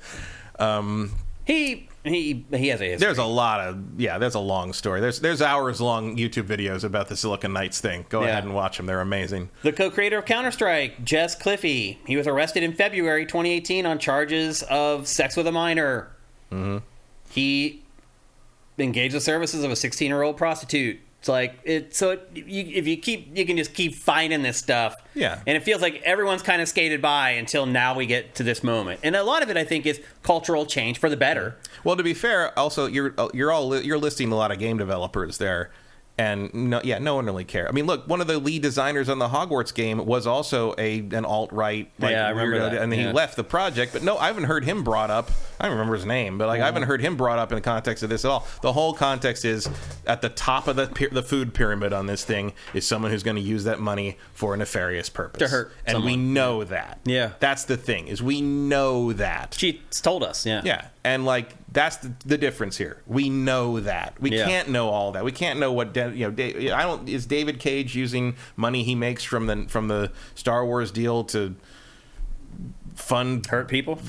Maybe, but I don't know. You don't know for sure. You can't tell for sure. Ignorance and by the way, people may not realize this. Ignorance is not stupidity. Ignorance is just you lack the knowledge. You haven't learned about it yet. And ignorance is a big part of this, whether you know or you don't know. And how are people going to know if you know or you don't know? So, which brings me back. It's also, by the way, it's also okay for all these other things to be happening and for this other thing, whatever it may be. And maybe it's not J.K. Rowling. Maybe it is David Cage for you. But, for one thing to be that's too far for me. I'm not going to support that. I can justify to myself, and that's the only person you need to justify it to is yourself. Yeah. Like if it doesn't bother you, people don't feel that way anymore, though. No, people care more about what other people think than what they themselves think. But in the end, anymore. if you want to desperately play Hogwarts Legacy and you don't care if in the end what J.K. Rowling does with her money, that's between you and yourself. Yeah, that's your decision. So let's go back to the critics and the idea. I might think what I think about it, but who the hell am I? Yep. Let's go back to critics and how people are saying, it's my job to review this game, and I'm taking the culture. And I'll be honest with you, that's how I view my job. And I've said this a million times on GameFace. I said it a million times on Invisible Walls. I review what they give me. They send me code or I buy code. I just review what is on the disc. I feel like that's my job, to tell you whether the actual game is good or not, and to not take into consideration anything else, because there have been other artists throughout time who have been horrible people but have created amazing art, and people still respect the art. I mean, you can even look at someone like Michael Jackson. Already, I don't know if you've noticed, Matt, but things are softening on Michael Jackson now. Yeah. For years after he died, you would not hear his music during NFL games, during anything. Now it's all starting to leak back in. So there's lots of terrible people who. But also, Michael Jackson is dead. He is, and does not benefit from the playing or purchase of his music. His family does. So yeah, but his family. I mean, let's not get into the Jacksons. Let's just stay away from that. But Lovecraft, H.P. Lovecraft, horrible racist dipshit. Even for his time, there are letters from his friends that are like, dude, you should probably tone it down. Even for 1920, right? Yeah. But he's dead. Yeah, it matters. You're not buying a Lovecraft thing is not giving money to someone who's then going to use that money to amplify their shitty ideas. Yeah. That is kind of that's why it's such a unique situation with Roland. Yeah, it's hard. And I think one of the things that's so compelling about it is the dissonance between her and her work. Yeah, is the distance between how positive Harry Potter seems to be and how shitty like she has turned out to be. It's bizarre. It's like it is bizarre. It's like I never would have guessed it like 10 years ago or whatever that this would be happening. It's like if George Lucas showed up at a neo-Nazi rally. You're like, dude, the Empire. Yeah, exactly. Like, why? What do you think that was about? You made it. It doesn't compute. Yeah. So me personally, like, it's not even for me, and it seems to be most critics who are deciding to cover the game are citing what I said earlier, that there are people working on this game. I want to make sure those people get paid for a job well done, et cetera, et cetera. That's not even it for me. We're going to cover this next week. I don't know if Matt's going to play it. Maybe not. If he doesn't want to, that's totally fine. I am going to play it, and we are going to talk about it next week on the show. But that's because of my editorial background of I just review what's on the game disc that they send me. To me, my job is to tell you whether a game is good enough or not to decide whether the profits made from that game are going to be used for good or bad. So that's my stance on it. That's why I am going to cover Hogwarts Legacy in next week's episode of GameFace. But at the same time, after having this discussion with you, I already knew. But even further, after having this discussion with you, I totally understand where you're coming from and respect your decision as well. So, and by the way, I am going to consult with about my trans friends and sort of talk, because I'm torn on this game. Yeah. Because on one hand, like, I don't want to give her any money or support. On the other, like, the reviews have been so weird, and the whole situation is so. I feel like I am on like poor footing if I haven't played it and don't know what I'm talking about from the point of view of the game. Because I do think, for the most part, I have not. If there were major reviews that got into the political ramifications of J.K. Rowling's beliefs, I didn't see them. And would you feel right about that if, like, the reviews mentioned stuff? I think you need to review the game as the game. Yeah. In the same way that, like, if I was going to review a Roman Polanski movie, I would not get into the things that Roman Polanski did. Yeah. But if there are things in the movie or the game that relate to weird shit, like I would bring up the Jewish stereotype element of the goblins, sure, or like aspects of the blood libel that are in the child sacrifice subplot in this game. If it's in the game, it's fair game. But unless there's a thing where a famous children's author donates a lot of money to an anti-trans organization, I don't see a reason for that to be in your review of Hogwarts Legacy. Yeah, and as far as I know, that's not a plot point. I believe there is a trans student in the game. The first officially trans character in a Harry Potter work. That might have been a fig leaf. Yes, that was the developer basically trying to like figure. And apparently, it was somewhat cleared. And you can be a trans student. Your character can be, or something like that. I'm not clear. So it sounds like at least some of the developer has tried to mitigate the damage. The damage, for sure. Yeah. Like, it feels like Avalanche's heart is in the right place, and they're just. Avalanche and whoever. What's the Portkey Games is the other the official Harry Potter developer thing. I'm not sure what the division of labor was on that. Portkey is in all the promotions, so yeah. So I assume they were maybe more involved than we thought. Yeah. For some reason, I had in my head that Avalanche was the lead. My guess is Avalanche probably did a lot of the heavy lifting with the engine and Portkey probably handled the design. Definitely feels like you hire Avalanche as like kind of how you've done this before. You know how to build an open world. Yeah, sort of like how people keep bringing Crystal Dynamics in for third-person games. Yep, agreed. So yeah, I think and for the most part, from what I've seen, I haven't read all the reviews, but it seems like that's what everybody did. Like, because it is fine to talk about social and political ramifications of the content of a work.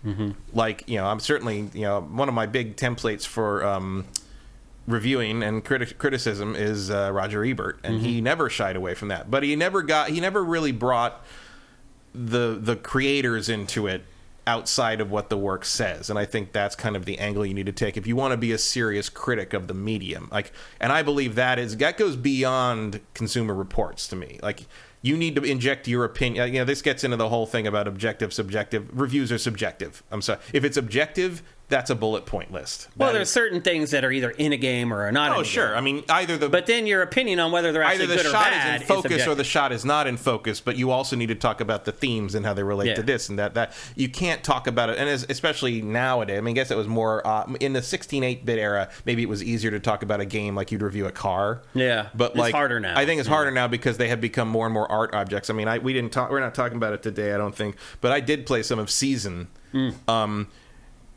There's no way to objectively talk about that game. That game, the major feature of that game is that it put me to sleep 3 times. Yeah. And, like, that's not necessarily a bad thing because it's doing what it's doing. Yeah. But, like, you have to give someone your experience. Roger Ebert would always give you his experience. Joe Bob Briggs will always give you his experience. Yeah. Lester Bangs will always give you his experience with the music. I think we do that here on GameFace with the games that we play. Yeah. And I think people try to do that for the most part. That is how people try to write game reviews. Yeah. And usually you're on the other side of this where everyone's screaming about how that review is biased and you need to be objective in your reviews and you have to explain to someone that a game review, any kind of review, is by definition a subjective opinion. Yeah. But I would argue that no, you do not have to have inclusion of the J.K. Rowling controversy around this included in a review of Hogwarts Legacy. I think you can review the game on its own merits, especially since she did not personally direct it or anything. Yeah. Like I could see maybe bringing that up if something in a Fantastic Beasts movie tied in with something that you thought was related to her weird political social agenda. Because she writes though, she's the credited screenwriter on those. But yeah, and I think for the most part, even just her cash and checks. Even the IGN review, which does seem to have some, it feels to me that the person writing the IGN review is struggling with what the game is and its shortcomings and what the game represents and her shortcomings. In that it was the game she had waited a really long time for. And their huge fandom of Harry Potter on top of that. You can feel the tension between those things in that review. And in the end, the review, I think, maybe airs too far on the side of let's make sure everyone knows I recognize the flaws of this game, but I love Harry Potter so much I don't care. And then the numerical score turns out to be something a little weird. Now, there is some value to that for a specific type of person, like her. I'm also... The other big Harry Potter fans are going to read that and be like, she's me, so I'm buying that game. Well, and the other thing to say is that, and this is, I think, an argument that's gone on with game reviews for as long as I can remember, there is a difference between what you will get out of the written part of the review that way and then the score. Yeah. Like, nothing can strip the textual review of nuance quite like having to put a number on it. Yeah. And I understand. That's why Eurogamer went scoreless so soon, so early. Was like they were trying to do much more nuanced criticism, and when you have to end up still boiling that all down to a number out of 100 or whatever your scale was, it can feel either limiting or cheap. And we ran into that. We didn't run into that with a 5-point scale on X-Play so much. But those reviews were easy, man. Those were easy. I could play a game for 2 hours and know where it fell on the 5-point scale. Sure. But we ran into it with trying to translate those scores to Metacritic. Yeah. Because Metacritic would insist that a 3 out of 5 was a 60. Yeah. Which is not what a 3 out of 5 meant on our scale. Like, we were not... I mean, look, in a perfect world, yes, that a 60 would not be seen as a bad score for something, but it is. So that's not what we meant by a 3, and that was a constant argument to the point that eventually X-Play scores were no longer listed on Metacritic. That's why we never submitted our game eval scores because we didn't want them to drag down the Metacritic score because that could affect the bonuses and the we were reviewing games with our evals. We review games, evaluate games on the real 10-point scale. Yeah. And so most games were coming in like a 4.5. Which meant you didn't fit into the aggregate. So our review scores were like 4.5 to like 7.5 or something like roughly. And I was like, I'm not going to cost someone their bonus because we review games on a scale that other people aren't reviewing it on. So we just never submitted our scores to Metacritic or any other aggregate site. So, but again, you have to take that on yourself. You have to really care about the people who are making the games. A lot of people would just be selfish and be like, F that. I'm putting my game eval up on there because it's going to drive a ton of traffic to us. Yeah. But I wasn't going to do it. Was it a mistake? I don't know. But I'd rather be able to go to sleep at night. That's all I can say. So, I would judge it differently between, like, say, someone with a small site who doesn't have the clout or the ability to, like, who needs those views versus, like, me. Yeah, like you. Yeah, like it's sifted. I needed it. But Game Trailers was a big corporate entity, and so that was a different thing. Yeah. We probably needed it at XPlay. That was probably one of the. I mean, what really killed us was DirecTV removing us from that did it. But like that was always a frustration, was that we could not. Yeah, it makes a difference. You get a lot of pin action from being on those aggregate sites. It's just the way it is. I was in some very heated speakerphone calls. Believe you me. Yeah. Let's go to the chat, because this is. I don't want to spend it. We could probably do the rest of the show just looking at what you guys, because I could just see out of my peripheral vision that the chat was exploding. I could just see the scroll going on as we were discussing this. So I know a lot of people have points that they wanted to share. Tiny blip in history. If this game wins Game of the Year, the world will flip out. I don't think that's going to happen. Yeah, I'm not worried about that. Yeah, there's too many other great games coming out this year. I don't think that'll be a problem.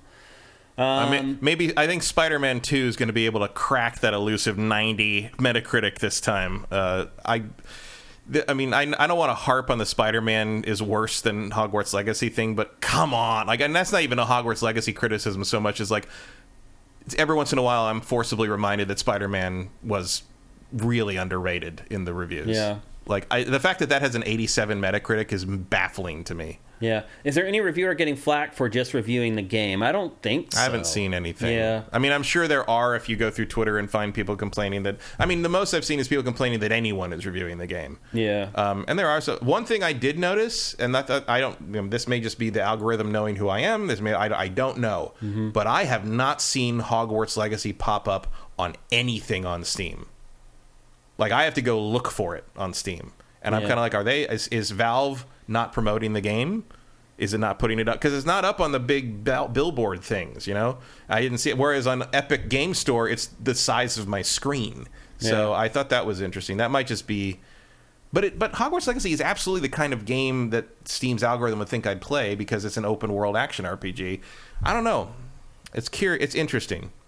Estmont, I don't care about Harry Potter or the game, but all these people politicizing everything is stupid. I agree with Shane. Go look at creators and you'll find a lot of bad things. Enjoy what you enjoy. Life is too short to live like that. I would not just blanket say that I would do that, but I believe there does come a point where it's like, how far down the rabbit hole do you got to go before you're consuming pop culture in a way that isn't hurting other people? Mm-hmm. Like, I mean, maybe it still is going to hurt other people, but maybe you should feel guilt over the end result of it. It could keep you awake at night. Like, yeah, I'm not like. Again, like, the thing about that is, like... Wampler, I'm still weirded out when I hear Pretty Young Thing. Yeah, I mean, there's a lot of people who react that way to Michael's music now. I'm one of them. Still, I cringe sometimes when I hear some of his songs. I'm like, I'm still not ready for it yet. I'm not ready to be re-assimilated into pop culture. I'm just not. Imagine if Jeff Keighley put this on the Game Awards. Replying to Red Fox, this game deserves just as much as coverage as the other games. Keighley did put it on the Game Awards. It's been on the Game Awards. Yeah, it did go on the Game Awards. Yeah, one of the trailers on our TriCaster is called the Game Awards trailer. Yeah, that's true. He did. He already did. I mean, if the panel at the end of the year votes to nominate for stuff, it will be nominated for stuff. I'm sure. Like, he's not going to step in on that. I can't see that happening. I can't get to all your comments. This topic, though, I mean, look at this, Matt. This is the most feedback we've had on a topic on GameFace, maybe ever. Yeah.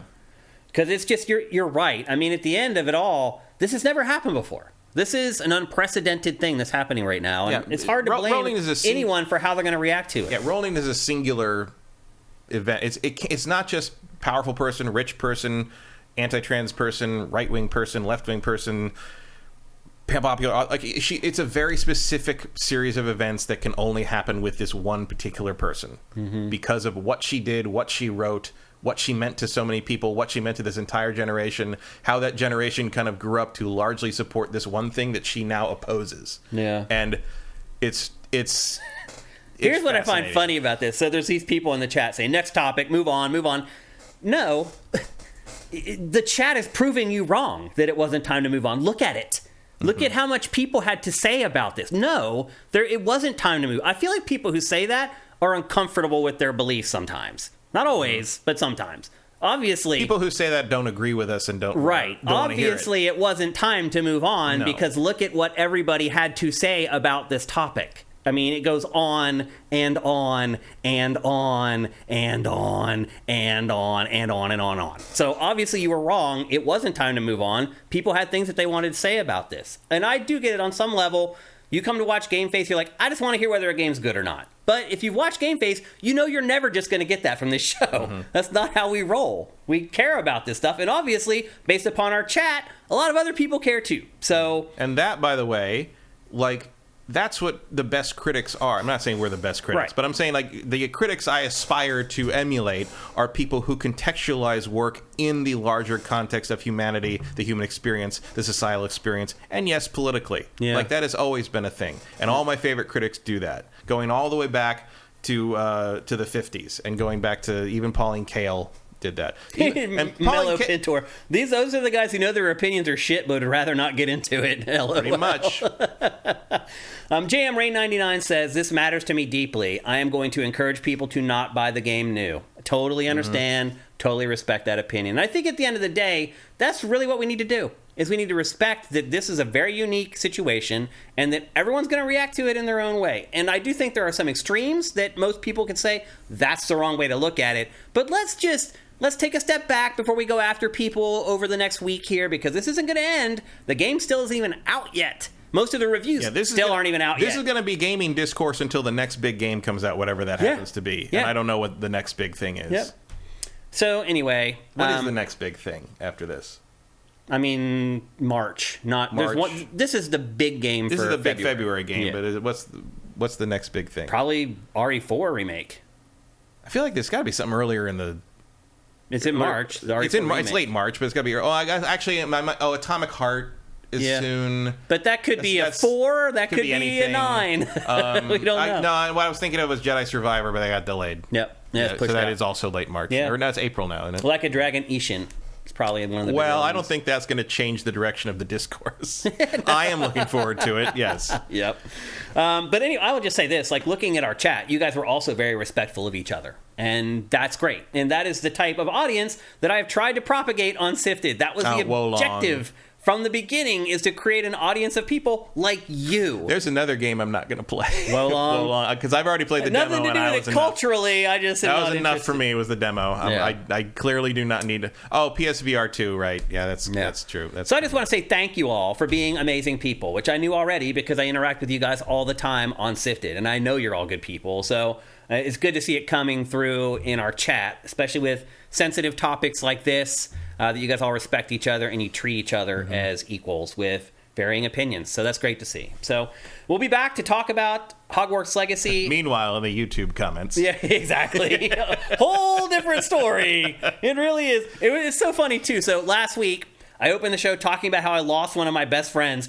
And, like, YouTube comments, nobody even mentioned that. It's just like it didn't even happen. And if they found something that they didn't like about what I said or you said, they're like, Shane, blah, blah, blah, Matt, blah, blah, blah. It's like the human part of it on YouTube is just gone. There's no humanity there. And maybe part of it is like the YouTube audience is just like skip, and they don't watch the intro. No, they just don't hear the human parts. Maybe. Because if you or they just ignore it. Because we're the enemy to them. I guess. Why would I be the enemy? It's so because dumb. we disagree with them. I guess, yeah. So anyway, I love you guys. You're all awesome, but I knew that already, and you guys knew that already. And we'll talk about this game again next Tuesday. I will play it. Matt, do what you want to do. Totally cool. If you don't play it, then you can just ask me questions about it or whatever. But we'll figure it out, and we'll talk about it again next Tuesday. That's Hogwarts Legacy.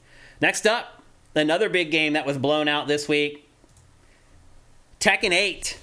We got some initial trailers for it. We know already that it's a next-gen exclusive, only coming to PC, PS5, and Xbox Series. And that was pretty much where it all ended. But we didn't know a whole lot more about Tekken. Well, this week, they blew the game out. They did a huge 40-minute presentation where they literally just walked you through all the systems. Now, I will say this.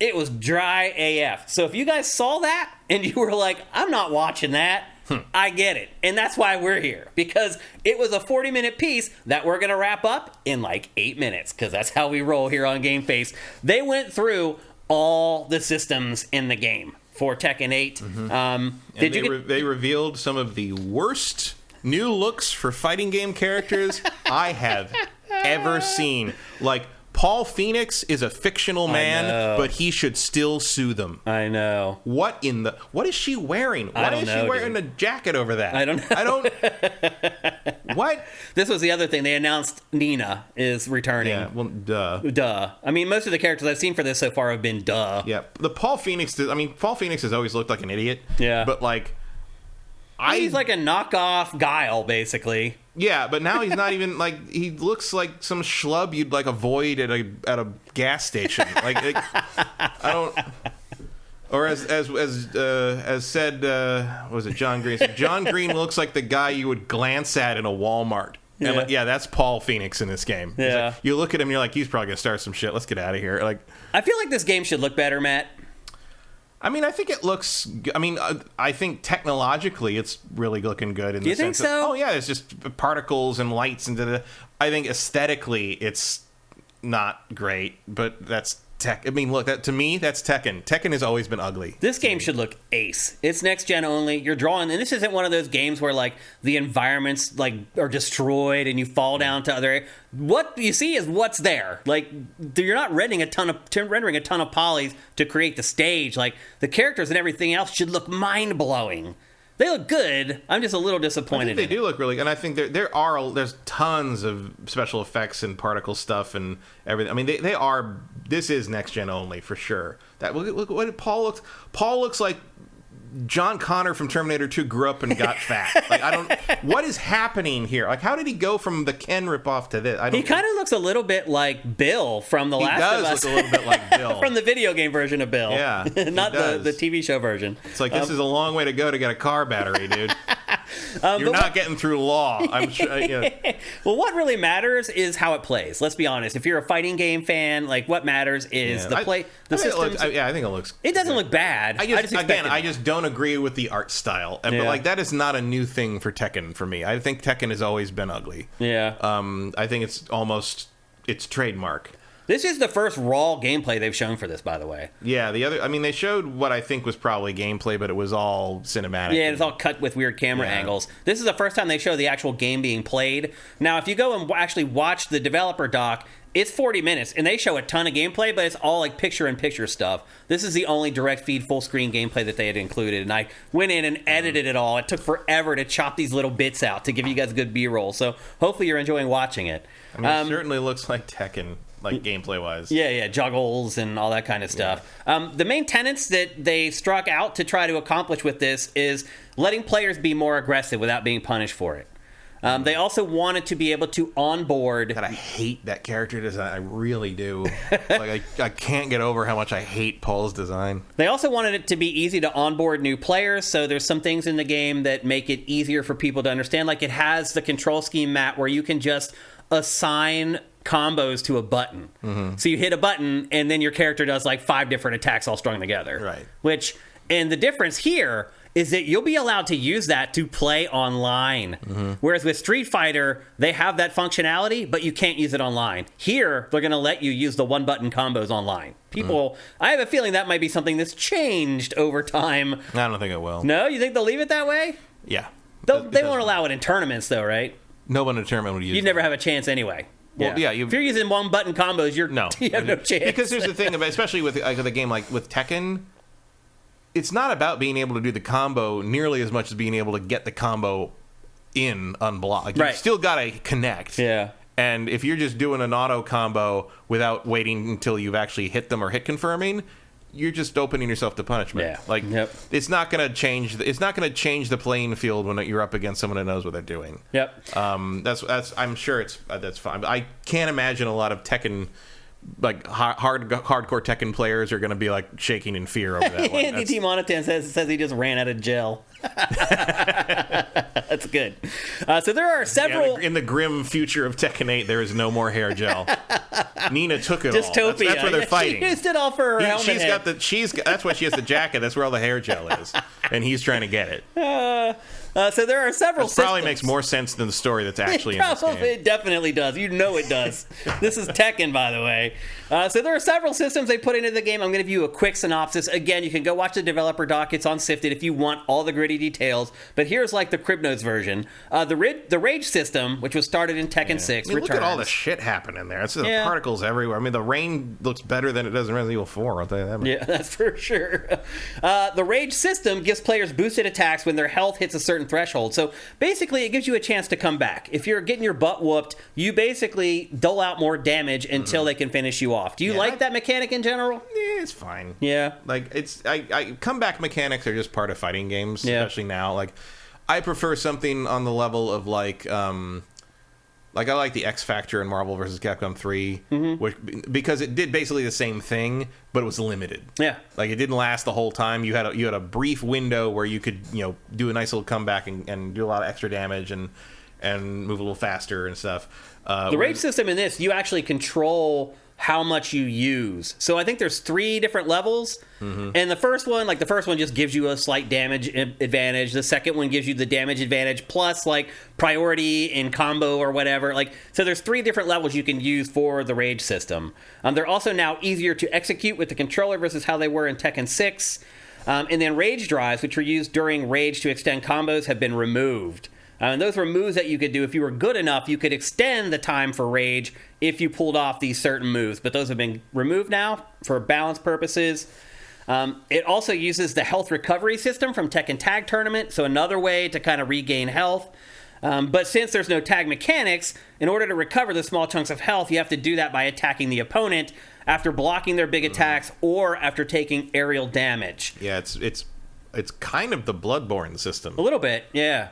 Now, they include it to encourage the more aggressive nature from players, since if you don't attack, you won't recover health. So again, everything they're doing with this new fighting engine is to encourage you to keep pressing, to keep attacking instead of turtling. Which is weird because Tekken's not a huge turtle game. It's not. Really. No, it's not at all. If you told me what the problem with Tekken 7 was, too defensive would not have been my.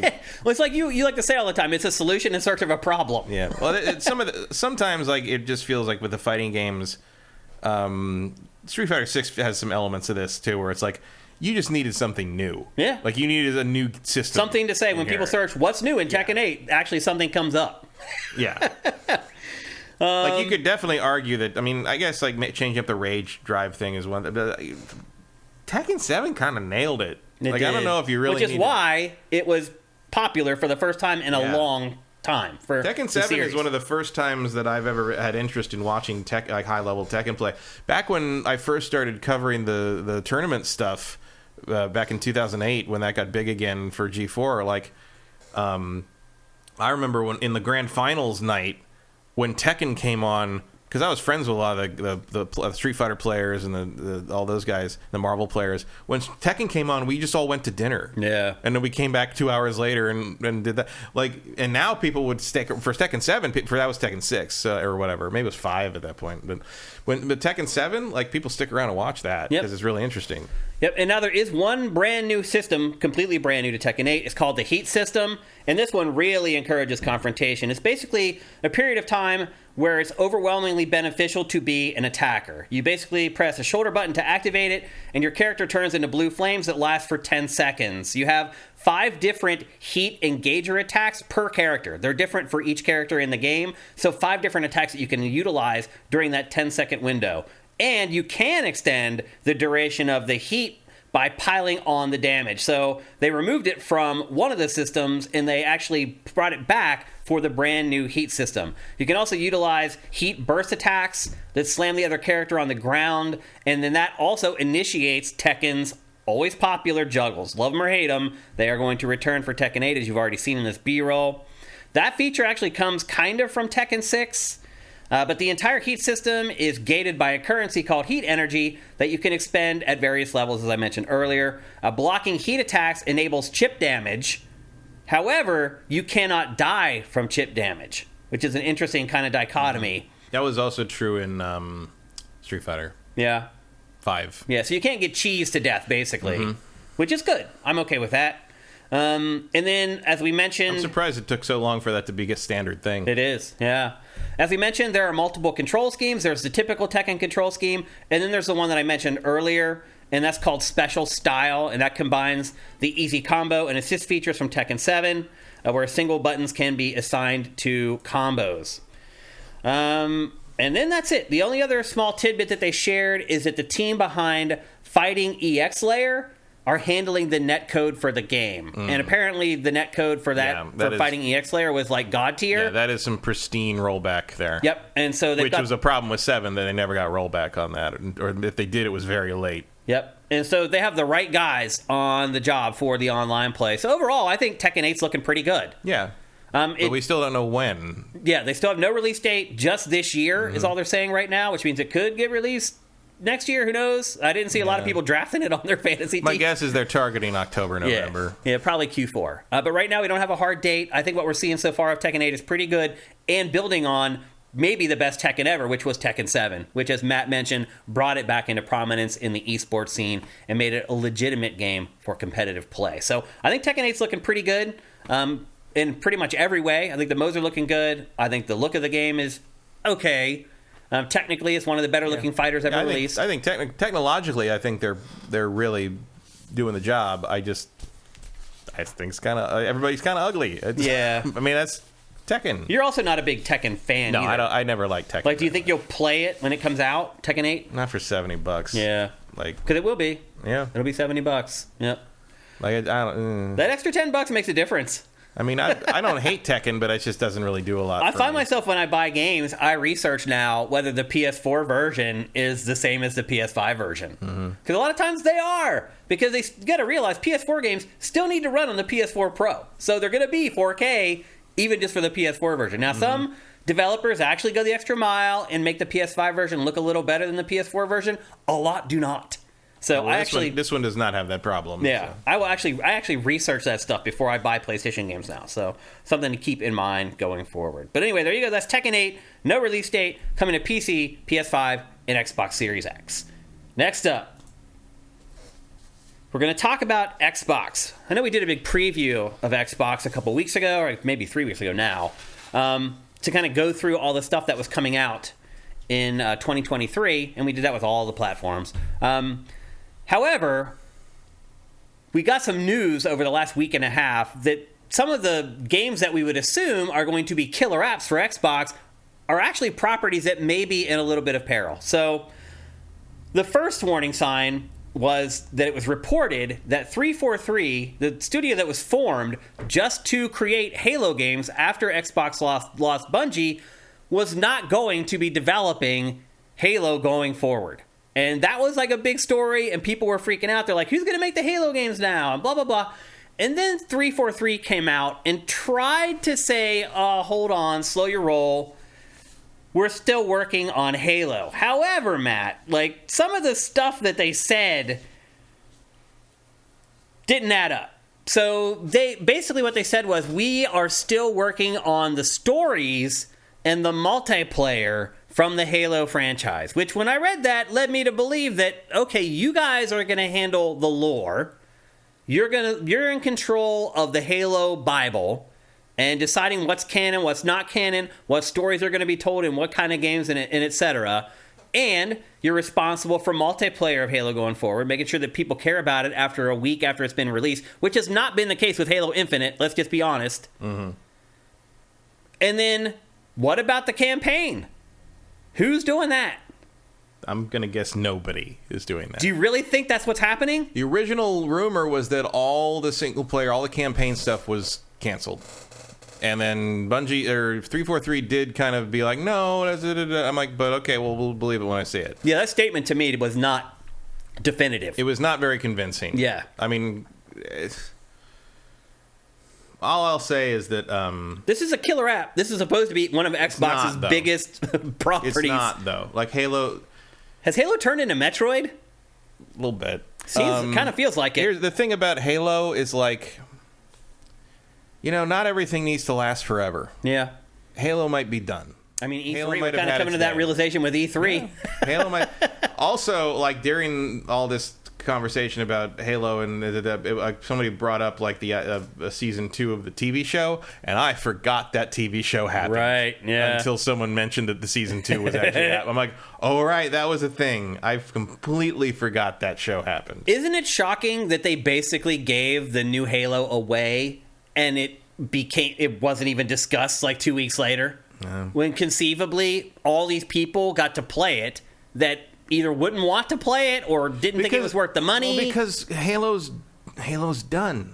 Like because the thing you forget, because like Halo's like such a big IP and everybody knows what Halo is and everybody knows. My mom knows what Halo is. Yeah, everyone knows that.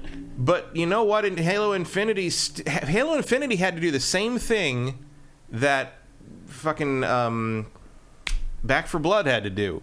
They had to take people away from the thing they were already spending all their time playing. Yep. They had to lure people away from the multiplayer games that they had begun to play regularly instead of Halo, because Halo multiplayer hasn't been a hot thing for how many years? So I really tried. Halo had to basically lure everyone away, and it didn't. Yeah. Like, and look, like, you know, like Vincent's saying Halo's not done, but Halo Infinite is mostly done. How many times does Halo have to fall on its face before it's time to admit it's time to stop throwing $200 million at this thing? Yeah, I mean, how many more chances do you give it? This is the third time. Yeah, you're right. 4, 5, Infinite. It might be time to move on. Yeah. And maybe bring it back, like, you know, in a big reboot in 10 years. But after everyone's forgotten that Halo is kind of an also-ran now. Now, even though people, it appears, have decided that they don't care about Halo anymore, what if they were to announce something like that, Matt? Do you think it would still negatively impact their business? If they were to say, you know what, Halo's going on a hiatus for 10 years, and we'll bring it back when it makes sense? What would people do? Play the game? Like, there's nothing. What would change? Like, well, people deciding whether to buy an Xbox or not. They're like, oh, I don't think you announce that until you've got all these other things people want in addition. You know, okay. like so you're just saying that they just don't say anything and it just disappears for a while. A year or two. Like you got to have. I think you got to have. You know, Hellblade 2 and Starfield and Gears 6 and Avowed and, you know, some clear preview material for Elder Scrolls 6 in the bag before you start saying, like, Halo's going to go away. I mean, 343 also has lost significant talent. So the other question is, do you have anything to replace? Does Halo need to be replaced in the lineup by another shooter? That's what I'm getting at. Like, because Gears, I mean, clearly, I don't know about people in general, but clearly Microsoft does not consider Gears and Halo to be really equivalents, because third person, first person, sci-fi versus kind of more gritty. You know, I mean, Gears isn't horror, but I don't think of it as science fiction really. It's a little more mystical. We got a lot of Xbox fans in the chat freaking out. They're like, no way Halo goes away. That's crazy talk. I mean, Halo, maybe no reason. Not going on hiatus. I mean, if it didn't, it's only because of Microsoft's inability to know when the game is over. Like, I mean, it's very likely it never goes away and there's no such thing. But I'm saying, if you're going to look at it realistically, this franchise is done for a while. I mean, my question is it even consequential anymore? Does it matter? Doesn't seem to. I mean, that's what I don't think it does. I don't think seem to. It's hard to believe that we get to a place this soon, this quickly. Because not only did Halo Infinite not really catch fire, there wasn't a lot of consternation over the fact that it didn't catch fire. No, like, there's no moment in the game that everyone talks about. There's no iconic anything in it. And the multiplayer didn't hold anyone's attention, and no one really complained. Because the progression was glacial. But no one really complained. Like, you don't see people with hot takes about, like, oh my god, I can't believe Halo's. Everyone's just sort of moved on. Yeah, like, it was Halo Infinite. And they moved on because it was free, basically. Yeah, that's part. If people had paid for it, they didn't feel like they were losing anything, right? So there wasn't worth screaming about. I do wonder if it would have been, if the backlash would be worse if people had paid for the game. That's possible. Yeah. So this is supposed to be one of Xbox's killer apps. I really struggle to say that anymore that it is. Particularly when you look at some of the stuff that's coming down the pipe from some of its internal studios that, to me, look far more interesting than what another Halo would. Yeah, I don't know. Do you even care about Master Chief's story anymore? I really don't. No, Master Chief's story was completed in Halo 3. Yeah. There's room to tell stories in the world. I mean, look, my favorite Halo game is ODST.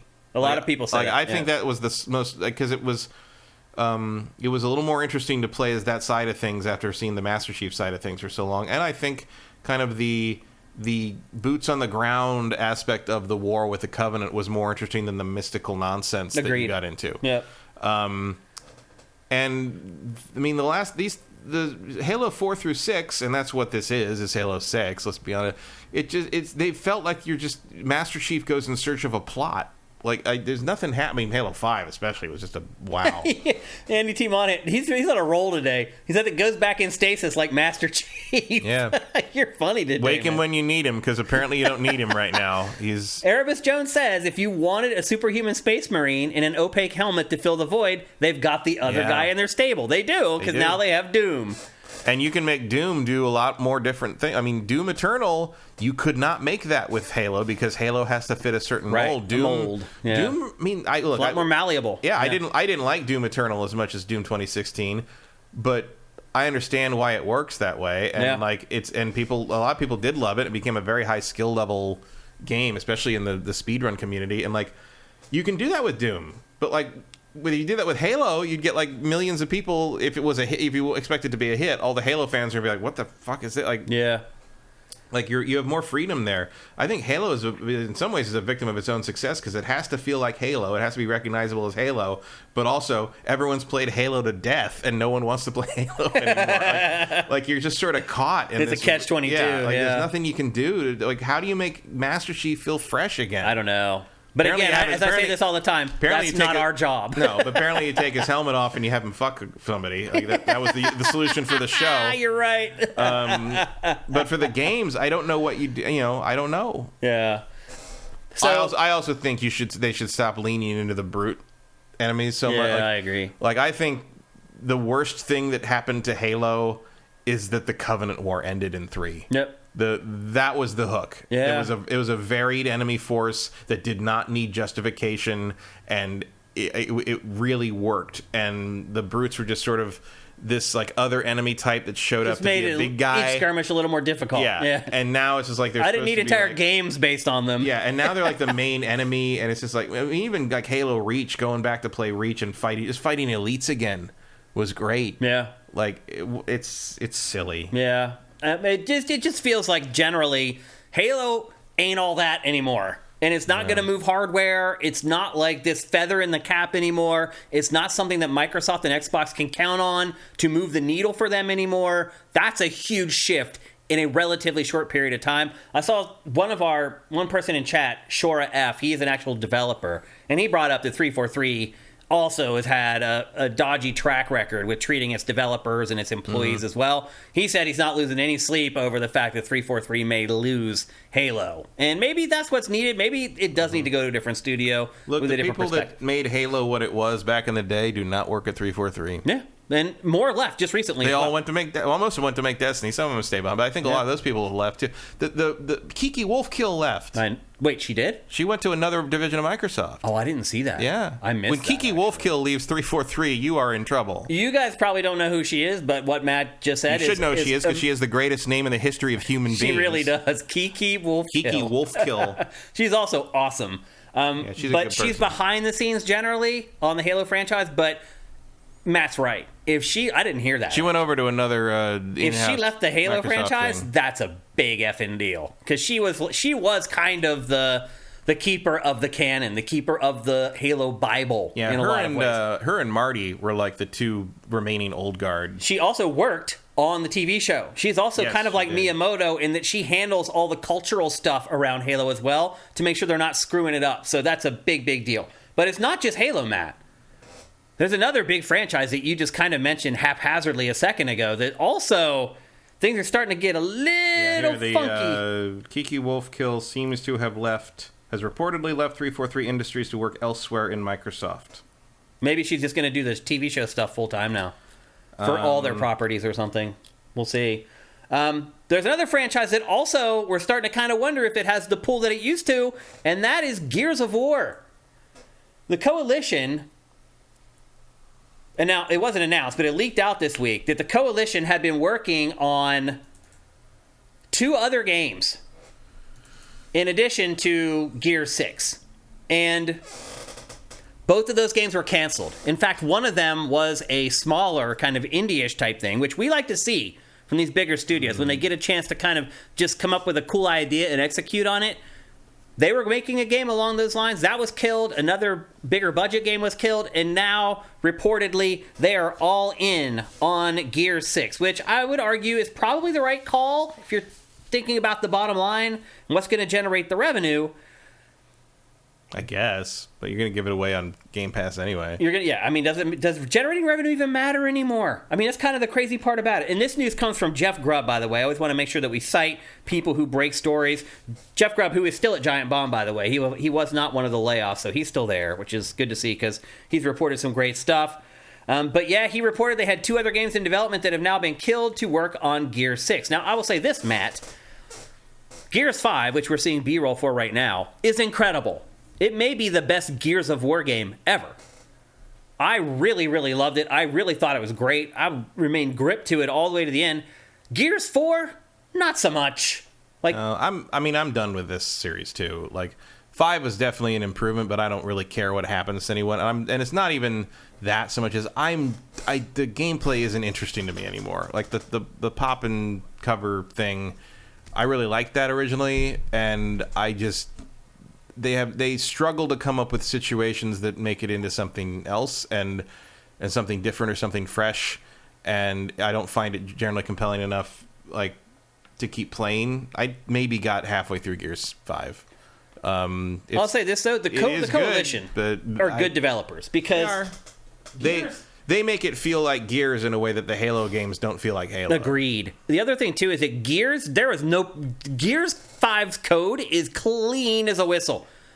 They use that to promote Windows, and because it literally scales so beautifully to whatever you're running it on. It's hard to believe it ran on the Xbox One. And not only did it run, it looked amazing on Xbox One. It looked like a painting base on the right Xbox TV. One. Yeah.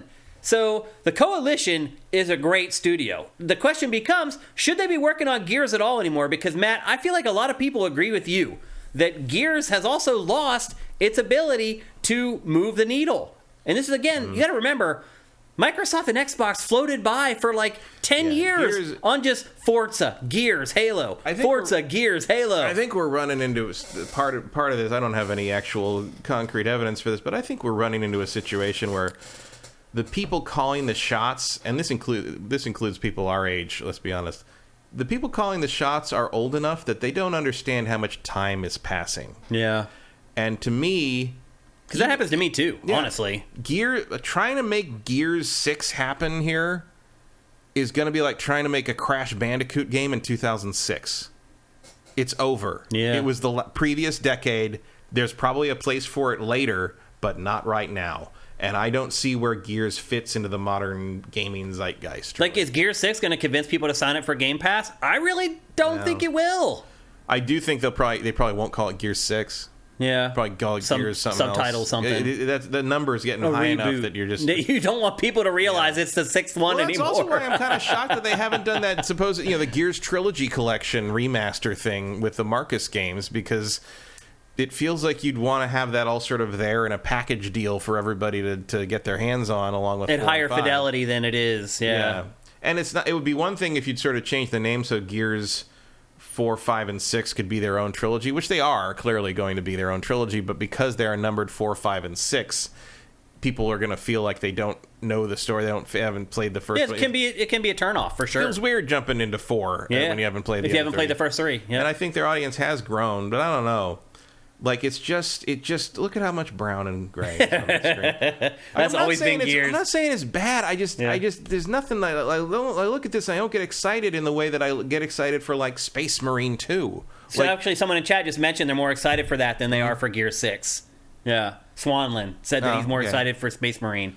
I'm also look, Brandon2149 brings up a good point. He says, why can't Gears or Halo be reinvented like God of War was in 2018? That's true. I don't see why not. Someone just needs to come up with the idea. I agree with you, Brandon. Here's one of the things about the Space Marine 2 comparison, is I think about compared to looking at this, is that Space Marine 2, when I think of that trailer, there's hundreds of enemies. He's knocking shit around. Things are blowing. Things are flying everywhere. He's hitting this guy and shooting this guy and kicking that Tyranid and clearly, Space Marine 1 was like this too, but because it was clearly Gears inspired. But clearly, Space Marine 2 is moving away, is not using the Gears limitations in terms of the movement system. Like, one of the things I feel like Gears needs to do is it needs to get bigger. It needs to get bigger and more stuff and more agility. Like, you gotta get away from the big tanky dude. They look tanky, so it feels like they make them like intentionally move tanky. And is it Kate? Is that her name? Kat? What's the character in the game? The new character you play? Kate. Kate. Like, she does move a little quicker. She's a little more spry than Marcus, but like the game still feels like it's playing on a grid. I mean, that's the other thing too, is that you're playing with more than just Marcus now. It's like you play as like 4 characters every time you play a Gears game. Yeah, and I don't care about really. Yeah. I think she's an interesting character. What they're doing with her with the Hive Queen and sort of the resurgence of the local. Like, I think they've found a much more. They're doing a better job with the plot. Yeah, they found a much more interesting narrative thread than Halo. I agree with that for sure. In part because they are free to move away from Marcus Phoenix. Yeah. Like, if I was still playing as like Grandpa Phoenix, I think I'd be about as bored as I am with Halo. Yeah. To Brandon's point, though, these franchises, both of them, were handed to new developers. Who had a chance to find, and these people are talented. Look at this game. Oh, yeah. Obviously, the Coalition is a really talented studio. I can tell you the actual answer to that. Is that they didn't want it to change, would be my guess. No? Not it. Well, I mean, they didn't want it to change, but there's a reason for that. Money. They think that it would turn fans off, no? Multiplayer. Oh.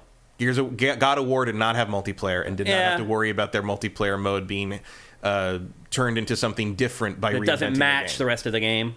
Yeah, because if God of War was a big multiplayer phenomenon, you could have maybe still done the 2018 version of the game, but you would have had to make a multiplayer mode that played like Gears of War 3.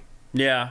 And that is something they don't want to do with these games. I think a lot of Gears' initial popularity, one, it was unique. A lot of people had played Winback to know what stop and pop gameplay was. But I think the other thing too is that it was one Kill Switch. Kill Switch is the Kill.Switch. Yeah.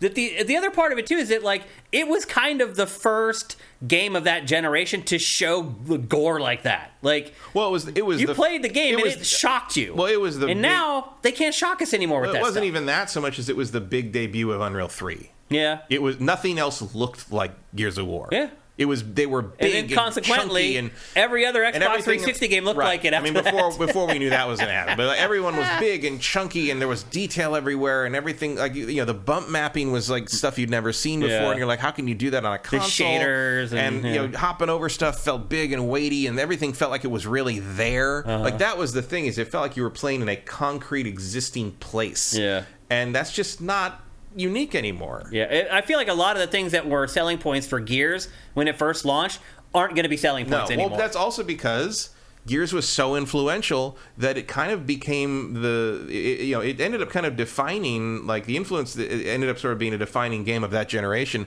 which means Gears feels old now because it feels like so many other things that were influenced by it. Yep. And that is a problem. So here's Halo has a similar problem. Yeah. So here is the question.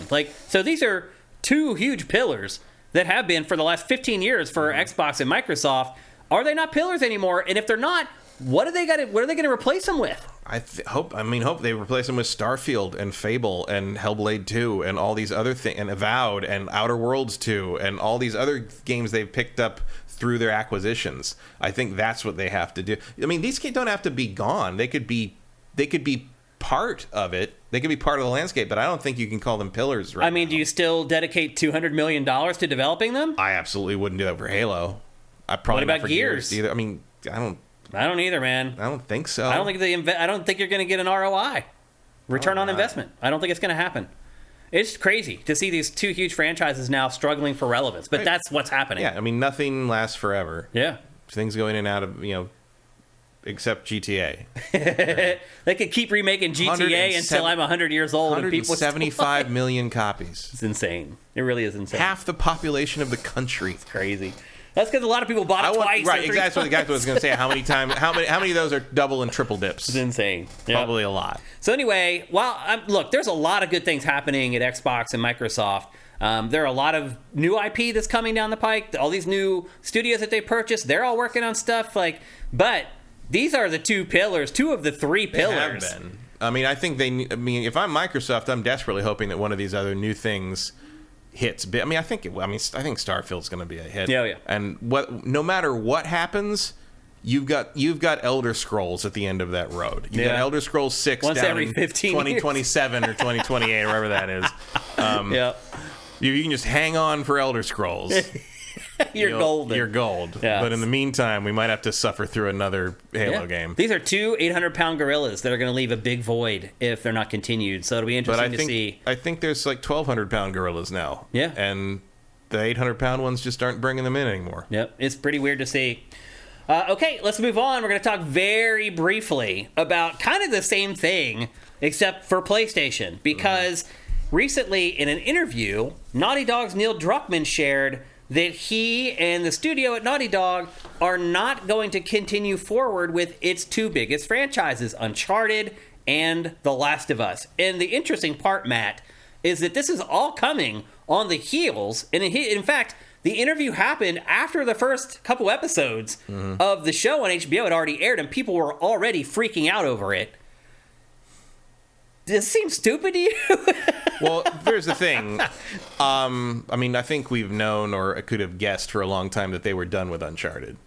But then, okay, so here's the other, very quickly. The angle to that is they put out a trailer, PlayStation did, this week that's just like a general PlayStation 5 trailer that looked like it's hinting at a new Uncharted.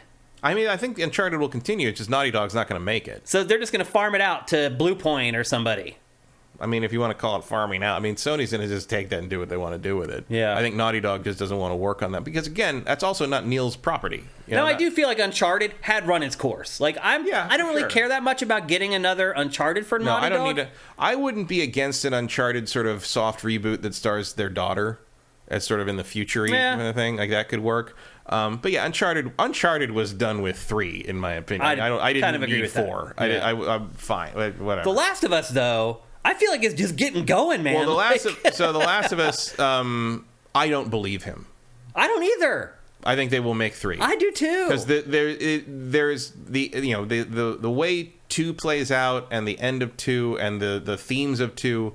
There's clearly follow-up to be had. The runway's there. It's not subtle that they mean to follow that up. And I think you've got a solid trilogy shaping up.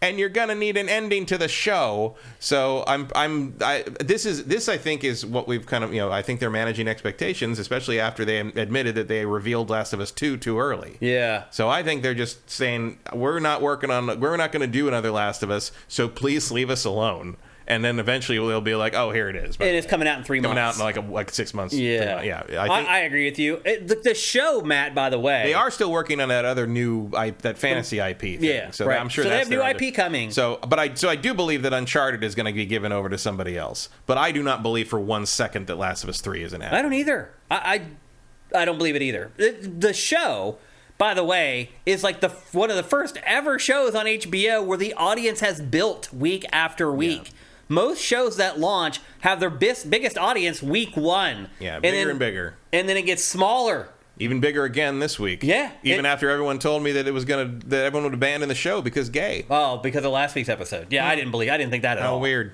Because the show is great. Yeah. That's why people are watching it. It's really flipping good. And this week was great again. Yeah, it's an amazing show. You wanted more Joel and Ellie from last week? Well, here's this week. Here you go. There's a whole episode of just them. The joke book comes right out. There you go. It was a great episode. They nailed it. They've all been great.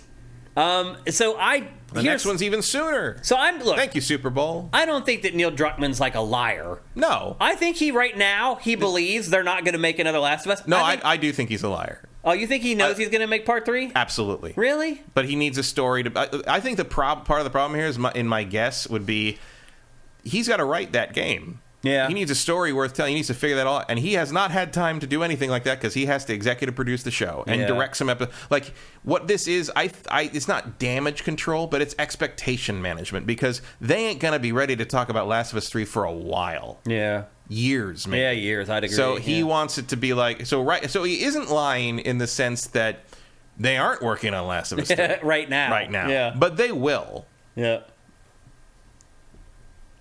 So I agree with you. Vincent says he said Sony isn't going to make them make The Last of Us. Oh, they will absolutely make them make The Last of Us Part 3. I don't know if Sony has that ability over them. This show is just transcending everything. But the people Sony should probably be transitioning Neil into their like television like the production side of things. You think like, so? I wonder if that's what he really wants to do. I think it is. I think he's the American Kojima. I think he'd rather make TV and film than make video games. Except he is good at it. Right. He's really good at it. I've been replaying some of Death Stranding. People don't talk like that. People don't do anything like that. Look, just because there's some people in chat are saying, oh, that's not the exact quote, I'm going to read the exact quotes because I don't want there to be any funny business after this show is over that Shane was misrepresenting something. Quote, they have supported us every step of the way to follow our passions, meaning just that. Because something is successful, people think there's all this pressure and we have to make a sequel. That's not the case. That was his exact quote. Yeah, so that just means they wouldn't make it. Yeah, they wouldn't force him to make a 3. They're going to make a 3. Yes.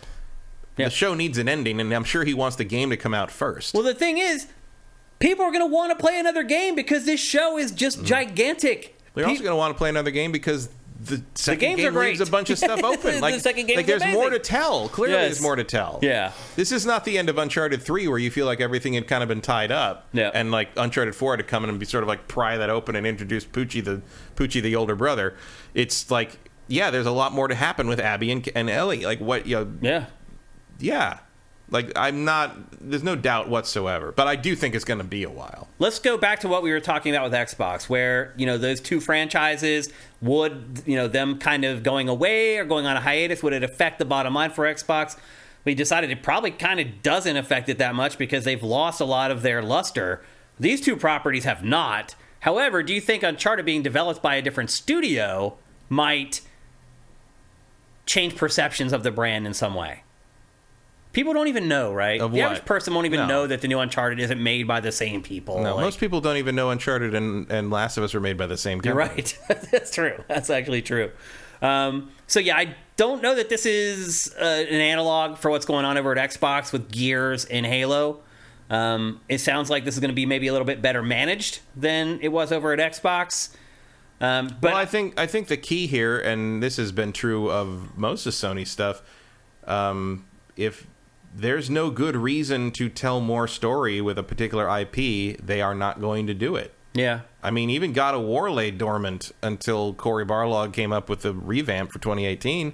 And decided to put real stories in the game. If Neil says that this... Because I think more Uncharted is happening because Neil says it's okay with us if you move it somewhere else and do, milk that for as much as it's worth or whatever. Yeah. Because who fucking cares, basically? I mean... I think the story of The Last of Us is a much more... It's not maybe the right word, but it's a more sacred thing to them. It's a more planned and personal thing to the people who made it. Whereas Uncharted is a big rollicking adventure that can be basically anything it wants to be. And there's already a movie that they made that was really not great and starred Mark Wahlberg. So what else is left to do to Nathan Drake at this point? Who cares? Yeah. The bloom is off that rose. Even though there was a movie that came out, how did the movie end up doing? Do you remember? Nothing great. Yeah. It was. That's what it deserved. Nothing great. Believe me, because that's what the movie was. Nothing great. If I were to teach my hypothetical college course on adaptation from one medium to another, which I could use just the Last of Us show for and get through the whole semester, I would definitely be using the Uncharted movie as a contrast of how you don't do it. To your point, if Neil had worked on the Uncharted movie, it probably would have been a lot better. Maybe, but I think Neil didn't care about the Uncharted movie because Uncharted is not his baby. Yeah, he worked on them. He started on Drake's Fortune, but like he created Last of Us. Yeah, so that's his aim, I think. It's a more personal story to him, and it speaks to his experience in life. If you look that man's biography up, he went through some shit. Yeah. So that's true. He's speaking from he's writing from experience on a lot of these things. Yeah, I mean, it would just be idiotic to not continue making the Last of Us games just solely based upon how the TV show. Well, here's the thing. I think you're going to get 3, and that's it. Yeah, 3 is probably going to be the end.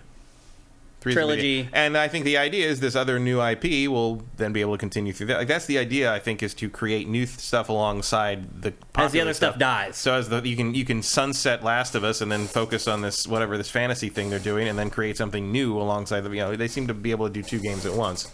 So I think that's the move. Okay. But yeah, there will absolutely be a Last of Us. I don't think he's not saying there's no Last of Us 3 in that quote. He's just saying that if he didn't want to do Last of Us 3, Sony wouldn't make him. They probably would farm it out to some other studio they had.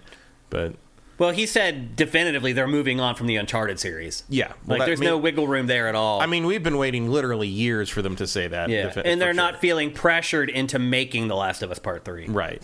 Yep. I'm pretty sure he doesn't need any pressure to make Last of Us 3. I think the Last of Us story, I mean, at least through 3, maybe not beyond that, but it feels to me like Neil Druckmann had to tell this story. Like, I don't think anyone needed to encourage him to do this. This is something he has to get out of his brain. He's in another one of his quotes, if we can't come up with something, we have a very strong ending with Part 2, and that will be the end. Yeah.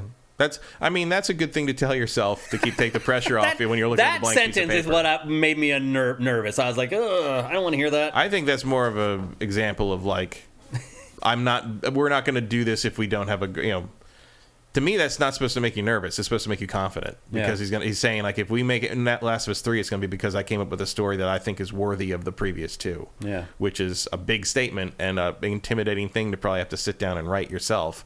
But that almost reads to me like a way of taking pressure off himself. Yeah, could be. And be like, I don't need, if I need to walk away from this and never finish Last of Us 3, I can do that, and no one's going to, there'll be blowback. I'd be pissed. But, like, it's not like he's going to get fired or they're going to take Last of Us 3 away from him and give it to, like, Sony Bend or some shit. Like, you don't think they would do that? No, they will not. If they decided they didn't want to make if they want to lose Neil Druckmann, they can do that. Yeah. But if you'd like to lose one of your biggest talents, I guess you could do that. But that's not What if they told him you can write it and someone else will execute it? No. Like, you want him to work for you as long as humanly possible. Yeah, agreed. And anyone, especially after this HBO show, anyone will snap him up. I mean, he's probably already getting offers from whoever. I wouldn't be surprised if he's getting offers for actual just TV work or maybe even film work. Right. Like, he doesn't have to work for Sony anymore. He has an eye for it. Yep. He's not just a video game developer anymore. No. Changed. He's well beyond. He's done it. He pulled a Dave Filoni. Yeah. He went beyond his initial medium, and now he can do this other thing. And if he wanted to do that, he could. But I'm hoping we get a couple more games out of him. Yep. Okay, so there you go. That's the core GameFace episode 329. But as always, we finish the show with...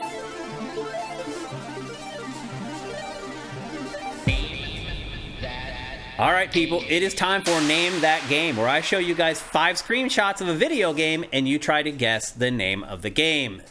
Not only do you have to do that, though, you have to guess it before Kyle. Matt, who has won here in the last couple weeks, which is great to see. I'm just going to give you one hit before we get going.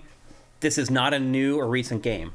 I haven't done enough of those. I haven't gone back enough and used older games for Name That Game, and we're going to do that today. Couple things to note. If you've already won this year, do not play, do not guess. Just sit back, kick up your feet, and watch everybody else flail around trying to guess the name of the game. Number 2, we put the chat on slow, meaning you can only submit a chat message once per minute. So don't just start spamming game titles into the chat hoping that you guess it right. You're going to lose. Body Harvest. What'd you say? Body Harvest. No. Where's Emperor Dread? There he is. Right on time. It's literally, you said that and it popped up in the chat. Not Body Harvest.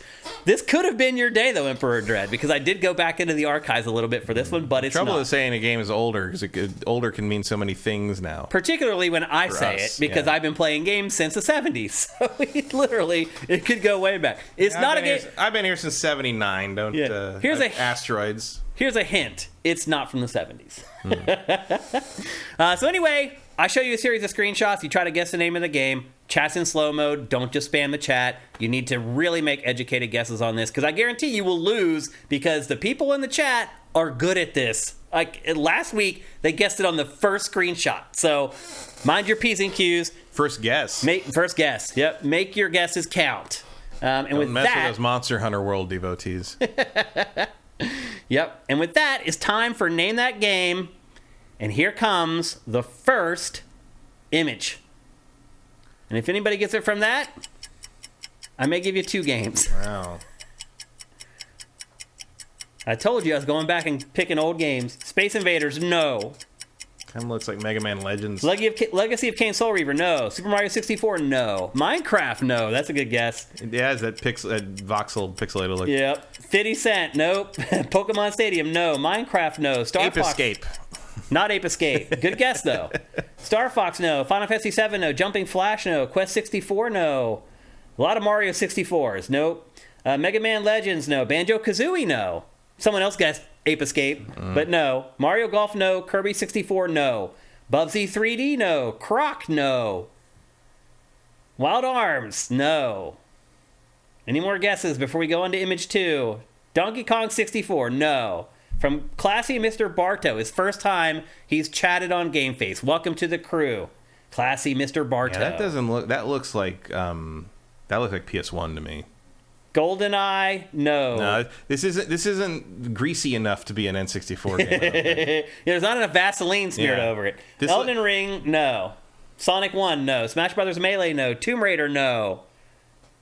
All right, I think we're ready for image 2. And here it is. Katamari Damacy. Ding, ding, ding. Matt won again. Awesome job, Matt. I waited a beat to see if anybody else guessed it, and nobody did. And you got it right. Stucky guessed it, but I don't know if he heard you and then he guessed it. But yes, it is Katamari Damacy.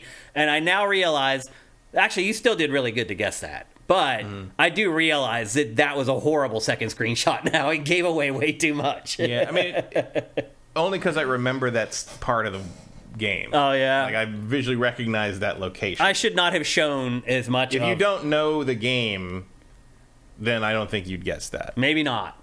But I think I did a bad job on It doesn't give away a lot of the mechanical element. I don't think this is a shot that gives away stuff to someone who hasn't played Katamari extensively. Oh, definitely not. I think in general, to win at this, you have to have played the game. Yeah. I think. Here's the third one. I didn't know if maybe that would have given it away because of some of the objects. The objects in this are very repetitive. Mm-hmm. So if there's like 20 of them generally that you end up like sucking onto your ball. Haha.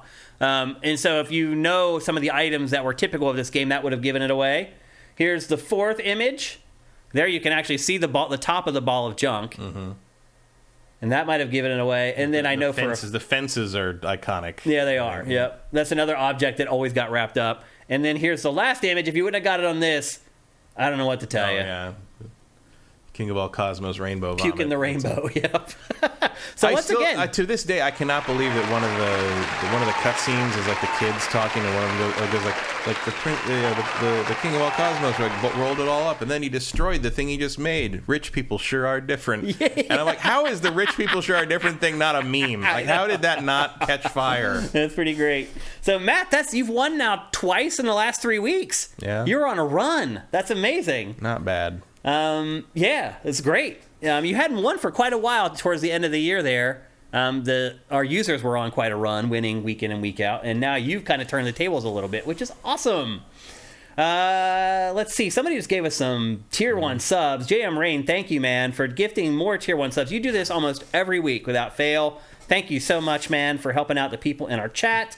By the way, if he gives you those Tier 1 subs and you are not a patron to Sifted, you now have a week's early access to Pactor Factor, which you may not have had before. If you're someone who watches Pactor Factor on YouTube, if you get gifted a Tier 1 sub here in our Twitch chat, you can now go to our Twitch channel and watch Pactor Factor a week early, which you also get if you subscribe with Twitch Prime, which we talk about all the time. JM Rain, thank you, by the way. You're awesome, man. You've always been good to us and to our sifters, the people in our chat. And I hope you're doing great. I do remember when Katamari first came out, the first time I put it into the PS2, Blair Butler was my roommate at the time because we just moved to LA and she needed somewhere to stay until she found her own place. And she went and was taking a shower, and I put the game in, and the intro played, and I just turned it back off and waited until she came back out. I'm like, I waited for you because you have to see this. It is great. Like, I wish there were more games like that. As soon as the geese came out from the sides and sang along, I'm like, I need to wait for Blair. I wish there were more games like that. A lot of stuff like that has just gone away, unfortunately, in the industry, or their indie stuff. Like the Goose Game was kind of... Goose Game's in that range. We get stuff here and there. That one was also one of those things where it's like, we used to do the weird game segment, especially back in San Francisco, where you have to go get import games from Network Video and Burlingame and stuff, and Japan Video, because they didn't come here. Yeah. And the fact that Katamari made it here was part of its novelty. Yeah. That was exactly one of those games that would never come to America. Back in the day. And here it was. And there it was. Yep. And it was a hit. Yeah. It did great. So I'll be bringing back more retro games for Name That Game here in the future. I think they're kind of more fun, honestly. And I think you can be, from my perspective, I can be a little more sly because the texturing and stuff back then looked the same across a lot of games because a lot of it was just flat textures. So it's different now with like all the different effects that are in games. Sometimes you can cue into, oh, that's the shaders from this game that I played a ton from. The older games, it's harder to track stuff like that. So I think we'll be doing more of that going into the future. JM Rain, also thank you for subscribing with Twitch Prime for 44 months. That is amazing, man. Okay, we're going to do some Q&A. We have some time because, once again, we got it on like the second image. Things are where you guys are both doing good. Both you and Matt have been killing it the last couple weeks. Swanland, Matt, have you seen Skinamarink? If so, No. what are your thoughts? I have not. No? Nope. What is it? It's a movie. About? I don't know much more than that. Oh, okay. I've just heard it mentioned. Is it do you know if it's a horror movie? I think it's a horror movie, yeah. It's Swanland, I think, is a big gorehound like me, so I wouldn't be surprised if it's a horror movie. Mike's Q says he knew that it was Katamari Damacy and something timed out. And I think it was slow mode. Oh, you'd already guessed and you had to wait for it to come back. That's why you'd make sure your guesses count. Eve Demon, have either of you checked out Steam Next Fest? We talked about it in the open. You must have showed up a little late. We mentioned that it's going on next week. Has any demo caught your eye? Yeah, the System Shock remake demo. System Shock remake demo, and in terms of recommendations, Midnight Suns demo. No, yeah. Everyone try Midnight Suns because they need help. They need the help, yep. Grimshaw Rocks. How successful would a Blue Point remake of Dark Souls 1 be? I mean, they did a damn good job on Demon Souls. Yeah, they did a good job on Demons. I mean, I would argue that maybe not. Actually, do we even know? It needs remade. It's pretty. I mean, the current version of it, not really. Like, because the Prepare to Die redo, they already kind of did remake it. Like there was an updated version. Like they created new models and stuff like that. Some of it was, I think. Yeah, it was not just a pure remaster. Oh, okay. Maybe, I don't know. Like, I feel like they got better things to do. I think it would sell well. It would probably sell okay, but also Blue Point is owned by Sony, and what they should do is do a remake of Bloodborne, right? As a Sony property. But that doesn't really need to be remade yet. No, but if you're gonna do it someday, though. If you're gonna remake a Souls game or one of the From games, it would probably be that one because Blue Point is in house now. Yeah. Yeah. But I would rather see Blue Point do other stuff that is not playable on modern. So, like, Blue Point's got better things to do than remake Dark Souls again. Let's move on from Dark Souls. Okay. It's Elden Ring now. We're all Elden Ring people. It's the new now. hot shit. Mike's Q, have either of you played more Hi-Fi Rush? I've seen nothing but good things from people about it. Yeah, I have continued to play it. Yeah, it's good. It's really good. I still don't really have any complaints about it. I have a bunch of games that I'm like right at the end of finishing, and I keep jumping around, and this is one of the games I've been jumping around, although I'm not at the end of this yet. So, yes, I have continued to play it. Justin Horman, thank you for subscribing at Tier 2 for 68 months. You're on a 68-month streak. That's insane.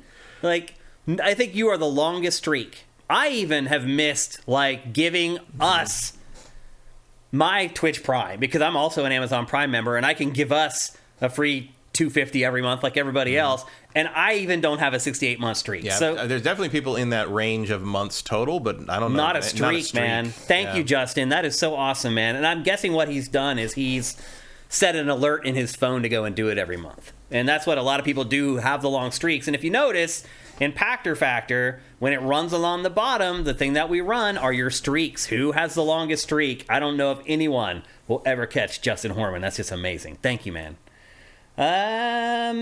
Sneaky, what game did Matt win for his new PC? Oh, Matt doesn't get the games. No. We don't get any rewards. We just play along with you guys for fun. So yeah, Matt won't get anything for my one. reward is that you don't get one. Matt's reward is Schadenfreude. Squishy Muffin, with Switch sales surpassing PS4 and Game Boy. Are you impressed, or do you think it's only that number because there's no separate handheld console and a lot of people didn't buy the Wii U before? Do you think the successor will match the Switch's success? I'll answer your last question first. No. I think the Switch will go down in history as Nintendo's last smash hit console.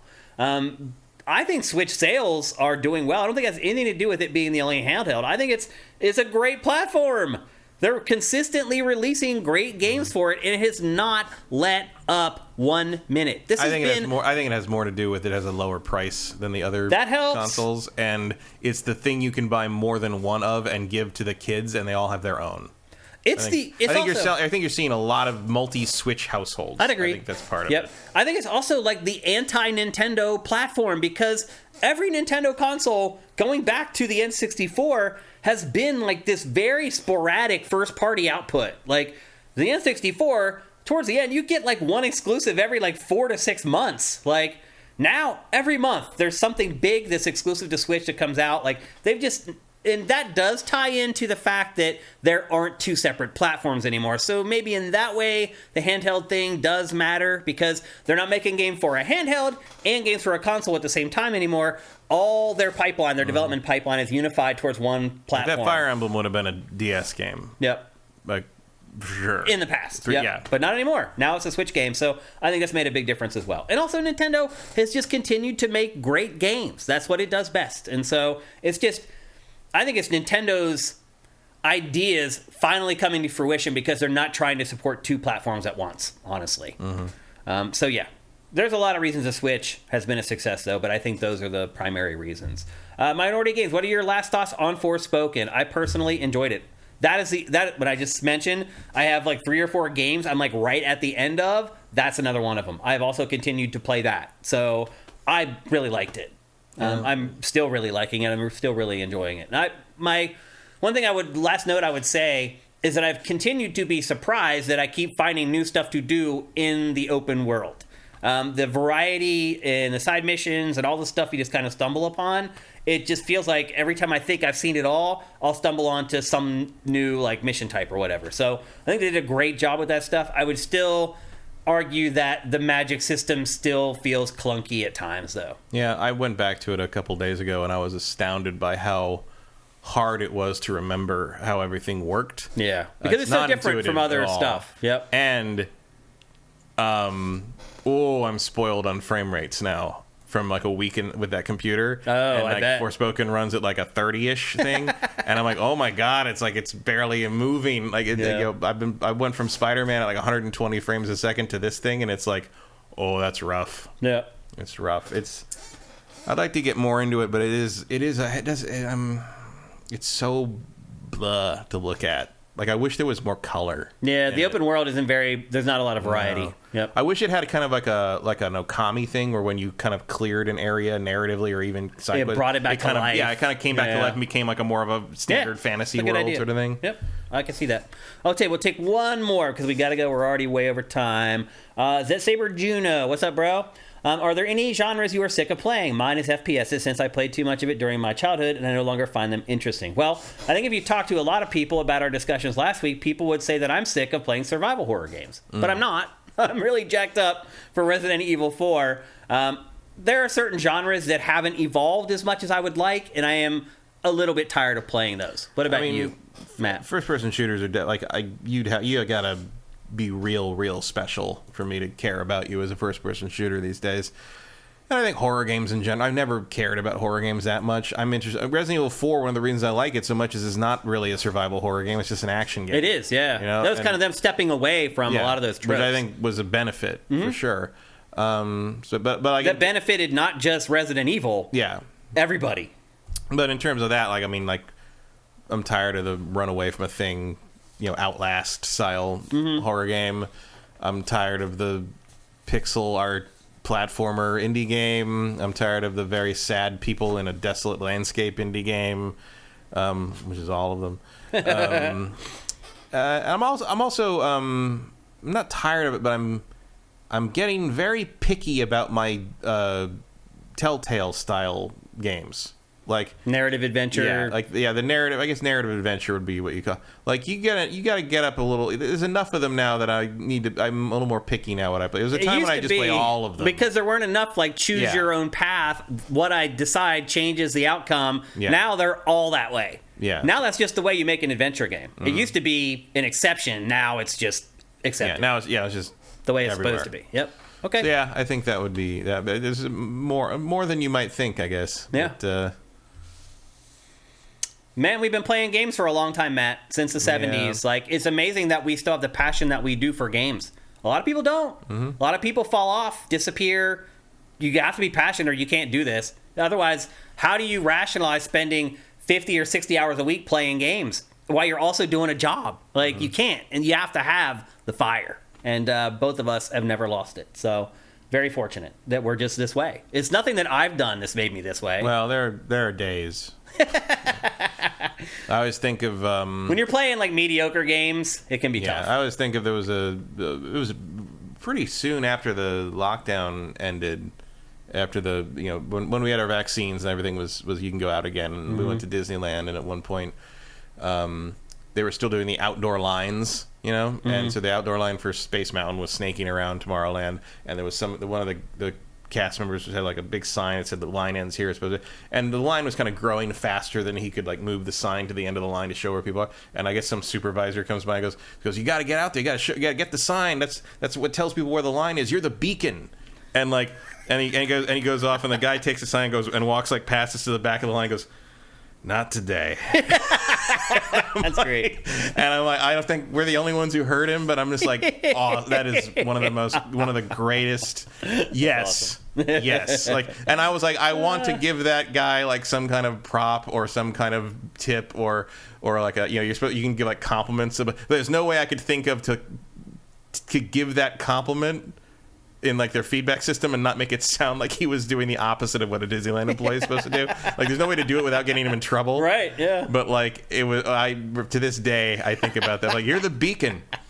Not today. That's awesome. Okay. There are days when you're playing a game that makes you not say today. That. You're like, there's times I've had, it's work. Yeah. Oh, yeah. You have to play it even though you don't want to. That's the way it is. Looking at you, Star Ocean. Yep. So that's it for GameFace 329. Before we go, don't forget our sponsor, LS Cream. Go to creamls.com. That's where you can learn about the history of the product. It's actually a recipe from his Haitian grandmother. And also, I would like to remind you that Valentine's Day and alcohol go great together. Now, I'm not telling you to do something shady or anything, but if you're going out with your girl for Valentine's Day and you mix her up a drink with LS Cream, the night might end a little better than you might expect. I'm just picturing someone bringing LS Cream for like bottle service. Pulling it out of their pants at the club or whatever. Yeah, uncork that for me. Garcin. Yep. Go to creamls.com and order yourself some for Valentine's Fill up the Day. wine glass with a cream liqueur. Pairs well with a ribeye. If you're watching this show on YouTube or you're listening to it on any of the podcast services and you're not helping us out financially, that's cool. But you can still do something to help us even if you don't have any money. Just subscribe with Twitch Prime. The instructions for doing that are down in the description. It's very easy. Or just re-up with Twitch Prime. We started including a clip in Impactor Factor showing people how quick it is to resubscribe with Twitch Prime. And it's 3 seconds. If you can't spend 3 seconds to give us free money, what are you doing, man? What are you doing? Come on, you can do it. I know you can. And if you do want to help us, if you do have money... Turn Mr. Rogers for a second there.